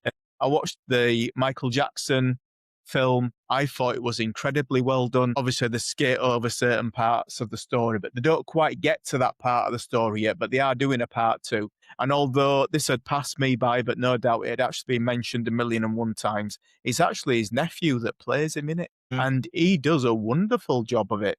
You know what I mean? They haven't actually had to do too much messing about with him. Obviously, he's got makeup and, obviously there's probably some graphical enhancements or whatever going off there. But I will say, yeah, wow, well worth watching. If you want to just watch an entertaining film, it's there. Does it follow right up to his death, or does it end at a certain point? It ends at a point where he's doing like one of his big concerts, and it hasn't quite got up to the bad bits in any case, if you know what I mean. But they are meant to be doing a part 2. But I think they actually said that for some reason they couldn't put the bad bits in there because of all the NDAs, all the non-disclosure agreements of all the people that he paid off, So I don't know whether that's just a excuse or whatever. But if you want to just watch a film and just enjoy the good bits of the alleged bad bits that are meant to have happened as well, well then yes, it is a highly entertaining film, and it's a great production, and it's well worth watching for entertainment purposes. That's for sure. I watched a horror film as well. You might have heard of this one. It might be a good one for Steve, this one called Hokum. And it's about an author that goes back to a place. I believe it's something to do with his parents, or his parents had died or something. And I think don't get me wrong, this is because I've seen it a few weeks ago, so I could be getting this totally wrong. But I think it was something to do with like their honeymoon there, or they went missing or something. There's some attachment. There's a reason why he's going back there to rediscover about himself. He's having internal turmoil, but he's actually a writer, a novelist, and the things that happen in that film, it's really good. It's a good horror film. I think it's one, if Steve hasn't seen it, he'd really enjoy it. It's a good horror film, and allegedly the same guys that do that particular one have done 2 other good horror films before that. So I'm going to look into them as well. Another one that I've seen as well is Mortal Kombat 2. Now, I didn't actually see the one before this particular one. I've not seen any of the other Mortal Kombat films, but it's got the guy from Judge Dredd in it, Carl. What's his name? Is it Urban? Carl Urban, yeah. Yeah. And I tell you what, he plays it comedically. It is. Oh, he's brilliant. He is Carl Urban is fantastic. I mean, he was in My Brain's Gone, The Boys. Yeah. And he was brilliant in that as well. He was a great McCoy. I think he's a great Judge Dredd. Almost everything he touches turns into gold. And I thought he was really good as, was it Luke Cage, wasn't it? Yeah, it is. Yeah. It's brilliant. As a film goes, I think for anyone that's got even a bit of an interest in video games or has a history of video games, that film there it's just so well done. I didn't see the other ones, and I still felt part of the film, as in I didn't think, there was probably little bits of the story which I should have probably known a little bit more about, but the rest of the film, it still took you along on an excellent journey. It was absolutely brilliant. I loved it. Yeah, I really enjoyed it. I watched it last week, actually, because it's available on Sky now, so you can watch it on there. But yeah, Mortal Kombat 2, really enjoyable movie. We loved it. Yeah, I suggested to you because I think you were going to go see The Mandalorian. I think you mentioned, I says, if you're going to go do a double bill, this is via. See that. Yeah, go see that one and that one. I reckon that would have made a brilliant double bill. That would have been 2 amazing films, one after the other. That would have been brilliant. Yeah. And then I watched Devil Wears Prada 2. I have seen the first one. Obviously it's more of a bit of a ladies' film, really. I watched it with the missus. She massively enjoyed it. I watched it and enjoyed it enough to keep me interested, but it's not really my kind of film in any case. But it's very well done. If you like the first one, or if you want to watch something with the missus, Devil Wears Prada 2 is, it'll keep her happy for sure. Yeah. Or alternatively, you could drink some battery acid. Yeah, well, there's always that. Yeah, I think I'll be saying, hand me a pint. Yeah. Yeah, I never, those sort of things just, there are some chick flick sort of ones I'll watch, like About Time, if you've ever seen that one. I've not seen it, no. It's about a guy who's General Hux off, the Force Awakens. He can go back in time by like standing in a cupboard and thinking about the time he wants to go back to. And then his sister gets involved in an accident after he has a child, and then he goes back in time to try and fix it, which stops the baby that was going to be born that he has, because it changed the future sort of thing. Then he has to go back and fix it. And then he agrees to get another child with his wife, and then his dad dies, but he keeps going back in the past to see his dad. But then just before the child's born, he then has to say, this has to be my last time because I can't risk unmaking my child again, sort of thing. And it's such a brilliant movie. And it's one of those, it feels a bit odd to say this, but I lost my dad 9 years ago in a couple, a couple of weeks off 9 years ago. And it's one of those movies I watch it and it always goes into my head. I wish I could just travel back in time to have that one last stolen afternoon with my dad where we just hung out sort of thing. And it's just such a beautiful movie in that sort of respect. Really well worth watching. But that's a bit irrelevant, because it was a bit of a side quest there. But that sort of movie I don't mind. But Devil Wears Prada. No, don't get me wrong. If you like the first one and it was well regarded as a film, then part 2, they've made another one of equal quality, if you like that kind of film. It's not like some rubbishy remake. If you liked it, the missus was enthralled.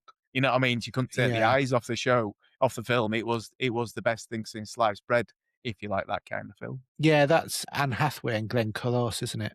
If I remember rightly. Yeah. Yeah. And what's her face as well? What's the main actress in it?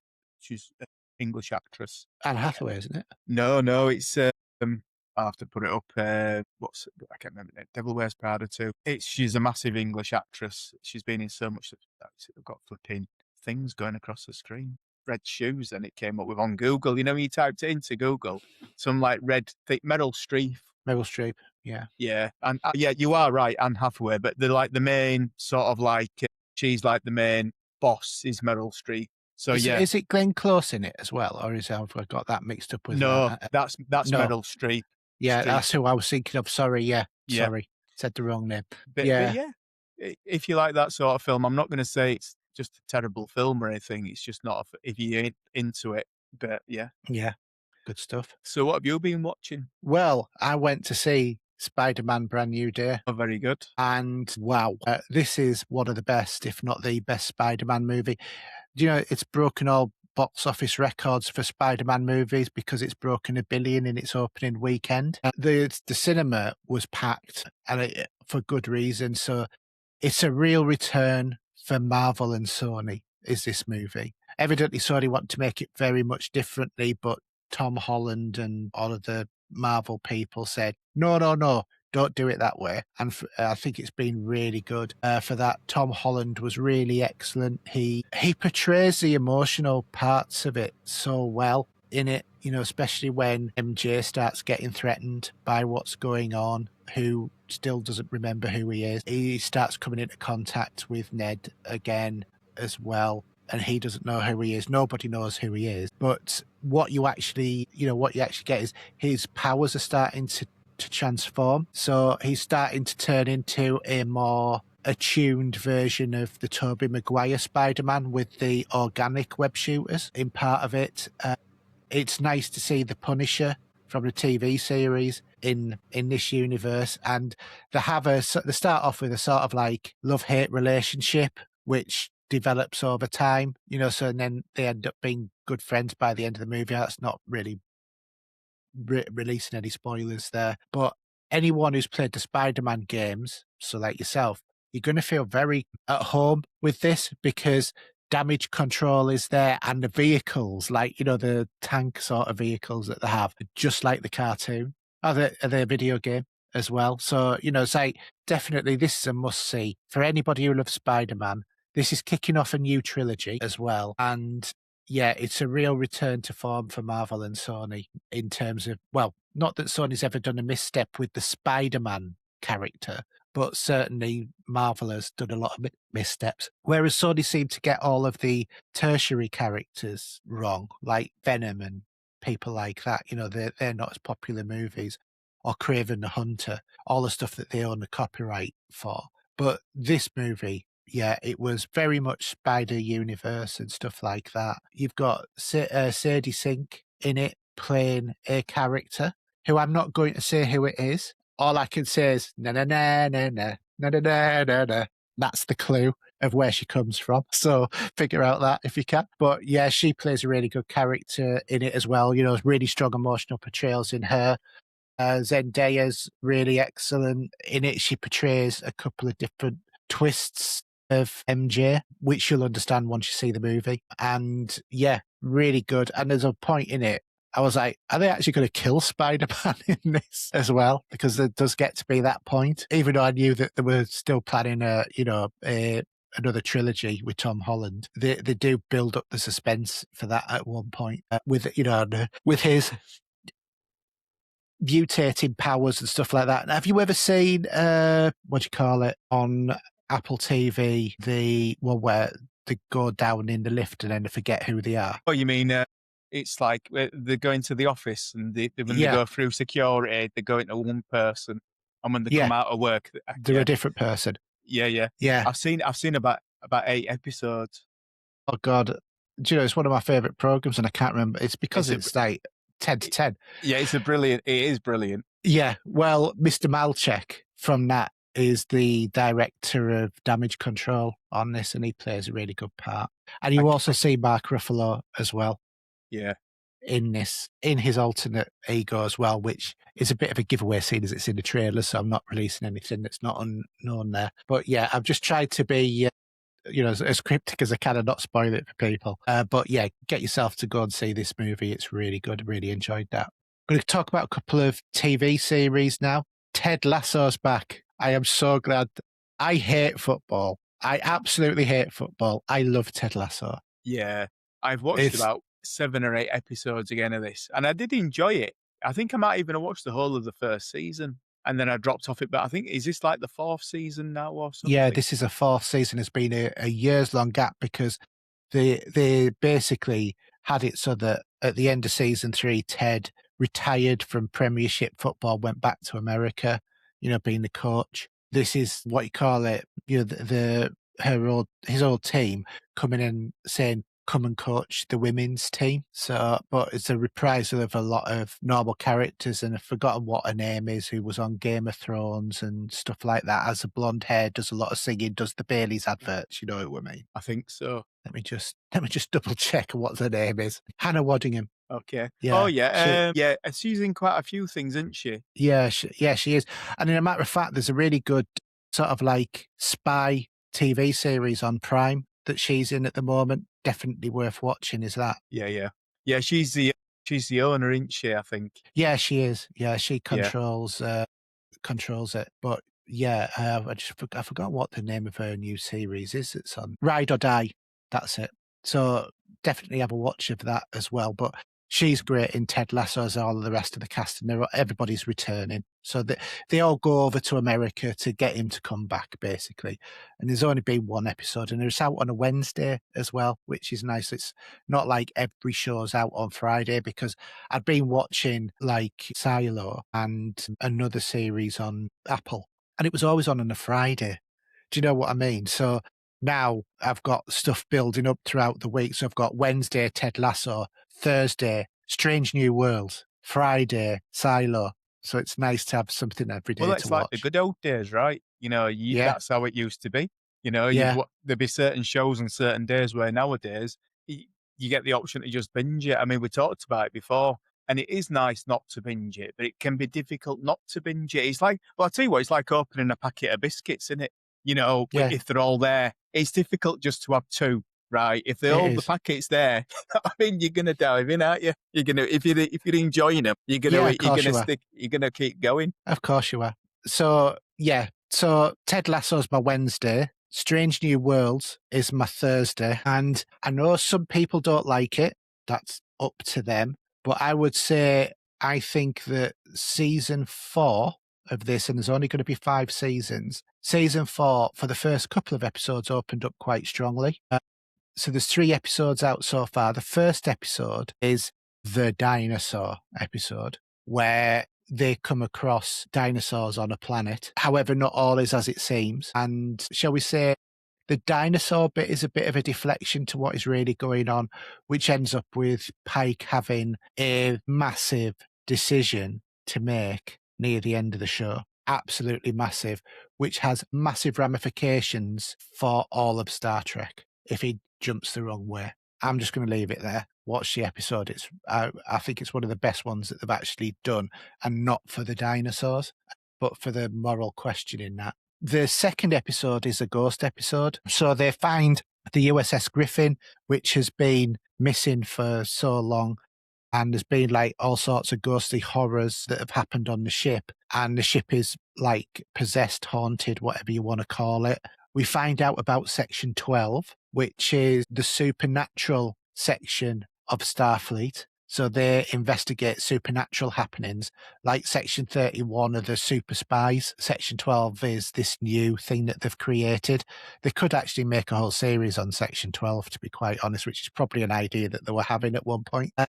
This one does show some really good development of Lahan as a character, played by Christina Choi. I think she's a fantastic actress. Really enjoyed, everything that happened in that episode. Episode 3 is definitely a Marmite episode. It's kind of like Dude, Where's My Shuttlecraft, as opposed to Dude, Where's My Car, because the crew of the Enterprise, the main crew, go to a planet for shore leave, and the atmosphere of the planet is intoxicating, and so they get very trippy on this planet. And this is an episode where it brings Ortegas, who's a pilot, the woman with the shaved side of her hair and stuff like that, and Scotty together, and they have to work together to locate a shuttlecraft and repair it and get the crew on board to get back up to the Enterprise so that Pike can oversee this diplomatic mission to stop a war, sort of thing. It's a silly episode.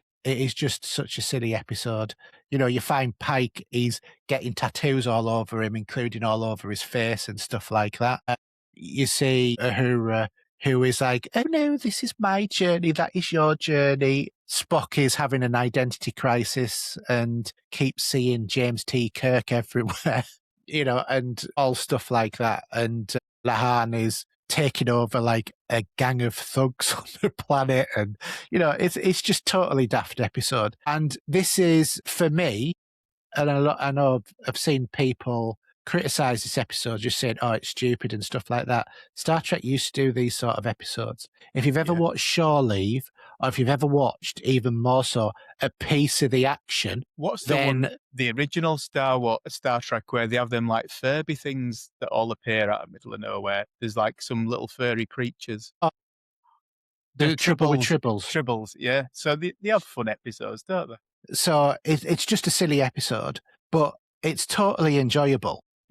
If you take it for what it is, it's not true Star Trek in terms of, it's pushing any boundaries or anything like that, or, taking on some social thing. It's just a fun episode. Like I said, like you would have with Cat's Paw, like you would have with A Piece of the Action or Shore Leave. It's an episode that's a modern version of one of those sort of status of episodes from the original series, or Cupid from The Next Generation, where they all go back in time to be, or the Q sends them into like a what you call it world, a Robin Hood world. So yeah, that's that's that episode, and yeah, just waiting to see more episodes and see how they come out now. But I've been enjoying the show. Like I said, it's not going to be for everybody, but the way I look at it is they can make liberties with this because on the episode tomorrow and tomorrow and tomorrow, they proved that this Star Trek is not in the same universe as the original series because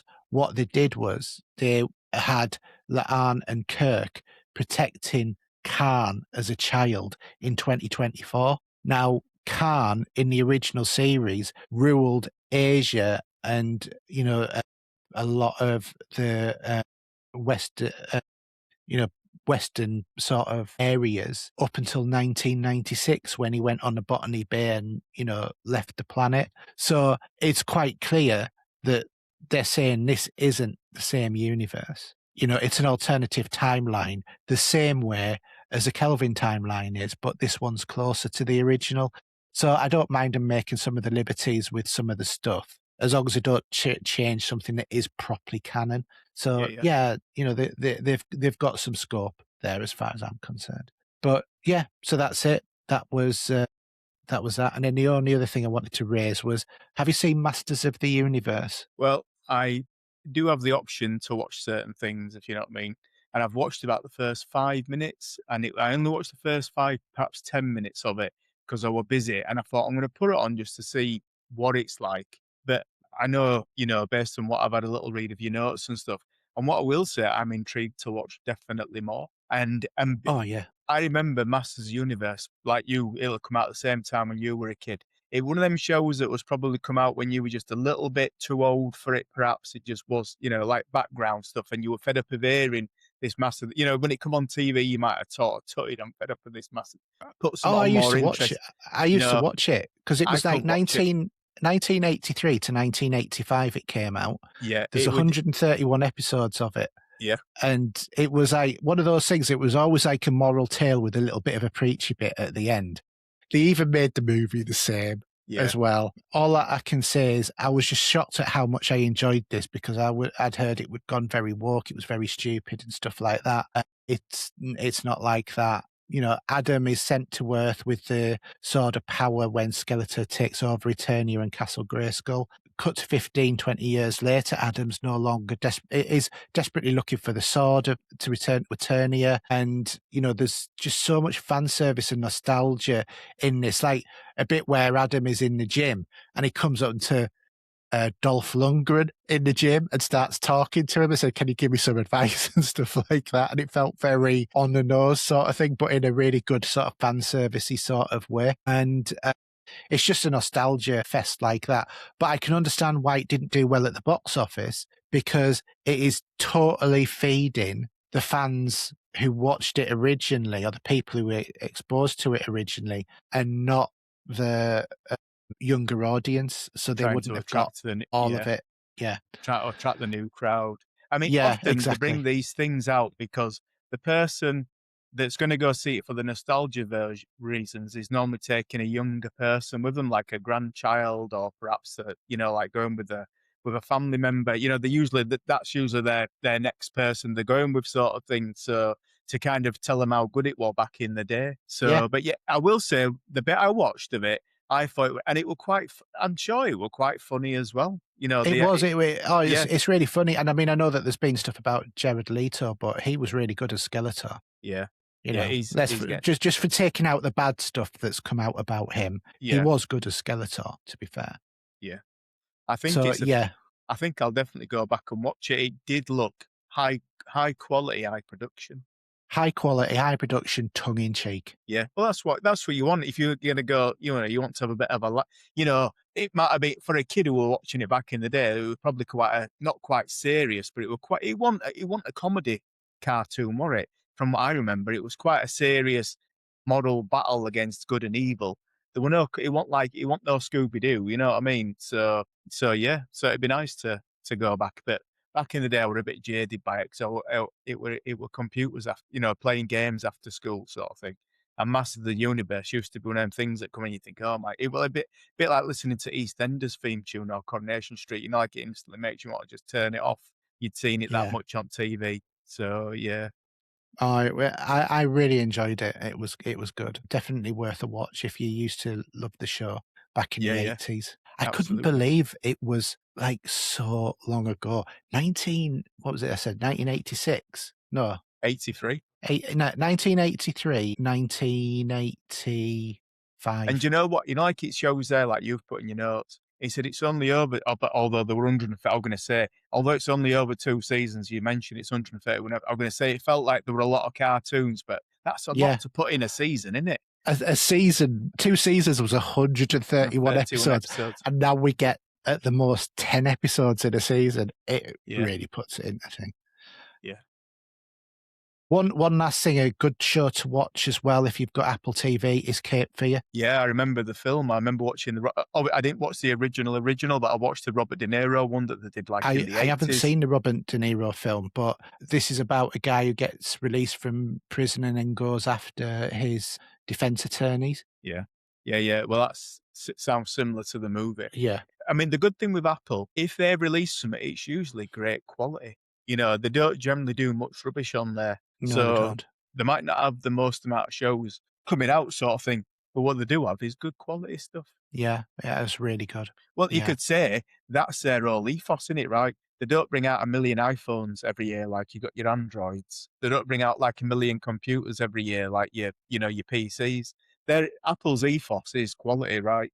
You know. I'll tell you what, if I had to say what is my best subscription that I would pay for, which I don't actually pay for, I get Apple TV for free because of a deal I've got, but I would say Apple TV is the best value for money. And I don't think it's the most expensive one, is it? Isn't it about eight ninety No, it's nine a only month? about it's not even that, I don't think. I think it's about No. $6.99. Well, six ninety It's nine. really cheap. I And mean no that's adverts. yeah, 6.99. I mean, if you put it into perspective, if you go for a coffee or something these days, I won't pay them, coffee shop prices, but 6.99 is probably not too far from a coffee, is it? I Yeah. imagine. It's a couple of cappuccinos, basically. Yeah, yeah. So, So 6.99. I mean, even yeah. Prime, technically speaking, is a similar sort of price, or if not a bit more. I know you get free delivery, but now you got to watch adverts as well. Yeah, but I mean, we're going to have new shows of like the morning show. We're going to have all of, like another Foundation series and stuff like that. All really good, high quality shows. Definitely the best value that you can get. It doesn't have a lot on it, but what it does have is just such good quality. Yeah. I mean, if you had, say, like a couple of weeks off and you don't subscribe to anything and you were a bit of a loose end and you chuck 6.99 into that, you'd have a lot to watch. You know what Oh, I mean? you wouldn't have enough time to have a holiday. No, there'd be enough there to keep you going, Yeah, or if you had it over Christmas or something like that. It's one of them yeah. ones you could dip into and enjoy so much of that. I But mean, it's there's it.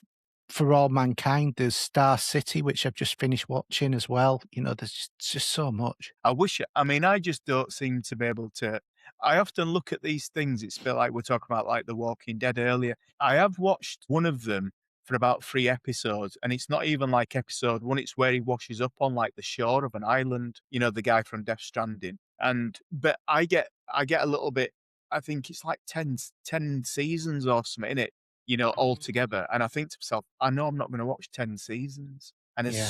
there's so much there, but obviously they wouldn't have released 10 seasons, would they?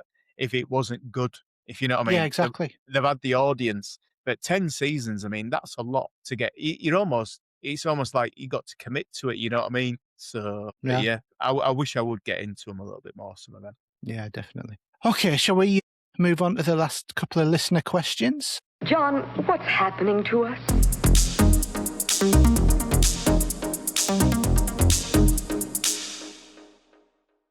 Absolutely. Well, I think one of it, we've had a good old chat about it, haven't we, to begin with, sort of thing. What's our stance? From Terry Phillips, he says, what's people's stance on Sony's decision to go all digital? I, for one, won't be buying another PlayStation after this decision. And Yeah. I think I came to the conclusion I won't be buying one day one, but I would be interested to use one and to maybe buy one, pick it up secondhand, and then to resell it. But I won't be buying into it as a generational selling my PlayStation 5 to have a PlayStation 6. No, that won't be happening unless they come out with some of the scenarios that I suggested: digital key cards, potentially the option to rent a game, and a much better refund policy. Because I ain't pumping 70 quid into it. And let's be honest, right? these games are only going to get more expensive. Yeah, They they might are. be 80 or 90 quid. But they're also going to get more expensive when you've got a monopoly being controlled Yeah. by Sony on the cost. Yeah, it's just bonkers. So anyone that says they're not going to do it, there's going to be a massive amount of FOMO when they do bring the console out. But that FOMO is going to be like shot down in flames, a bit like yourself, right? The Steam machine, 699. I dare say you were buying one. You know what I mean? That as soon as the unfortunate scenario with the memory prices and it's like 1,200 quid, all of a sudden it's no longer a consideration based on price. You may want one, but you know, you might be able to, you can afford one, but it's no longer, it doesn't have the same temptation, does it? You see, I've put my name down for a Steam machine still. Granted, the cheapest one, but I've put my name down for it because I can't afford it at the moment. But I thought by the time they get round to putting them out to the people who have put down on the cheapest sort of round, I'll probably be able to afford it. I'll pull enough money together for it. Yeah. Well, that's fair enough. One little criticism about the Steam machine, and this is not their fault, is that obviously it comes with, I think is it 16 gigabytes? I think it comes with 16 gigabytes of RAM. And what they've had to do in some machines, the configuration isn't 2.8. They've done it as 2.6. They've done it as 1.16. And as you probably know, it can have a performance impact. Evidently, they're all single. Yeah. But you can upgrade it, and it does make a difference if you do upgrade it as well, from what I've heard. Well, what I will say, I mean, I buy and sell memory in any case. I get 8 gigabyte sticks, and they're usually the cheapest sticks, you know, to buy. I bought pairs of 8s, 16 gigabytes for as little as 42 quid, you know. So 116 instead of the 2.8s is meant to, I mean, you might go one step further. You might put 2.16s in, which is maybe, it starts to really bring the cost up again. But if you know, but if you did need a couple of 8s, just let me know, you know? Yeah, if I get one, that's what I'm going to do is put a 16 in to match it. And put another then 6. I'll put a terabyte drive in it, but then I'll stick on external storage for the rest. Yeah. Well, even like you have to bear in mind, what is it, a 500 gigabyte, the lowest configuration? Well, even if you take out that 500 gigabyte, that still has value at the moment. Like last year, like this sort of time before prices went up, say 12 months ago, that would have been like a 20, 25 quid, maybe a 30 quid stick. You know what I mean? Whereas now, it still goes for it's going to go for about 60 quid. Well, for my ROG Xbox Ally, I bought that. So 1 terabit, yeah. And so do they use full size? Yeah. Yeah. And this was 120. It's a scandal, in it, really. I mean, do you know what? On the Steam Deck, they use like a 2230. Yeah, I know they do. Yeah, the really small ones. So but it's a pleasant surprise to see that they're putting the full size ones in them other machines, because obviously, generally speaking, you probably get a better deal on them. The one thing I will say is that the 2230s, they are only on the original Xbox Ally and Ally X. The original Ally and Ally X. The Xbox Ally and Ally X use the 2280s. All right, fair enough. Because they changed a few things around, because evidently in the original Ally as well, the SD cards were burning out because of the placement of where they were over other components. So they've changed a few things around. Yeah, because there used to be there were a big hoo-ha years and years ago about NVMEs and the temperatures that they used to run it. And this is why the heatsink, you know, that you can buy as an add-on, you know, for like whatever these days, and like a PC system, they're obviously a popular add-on as well these days.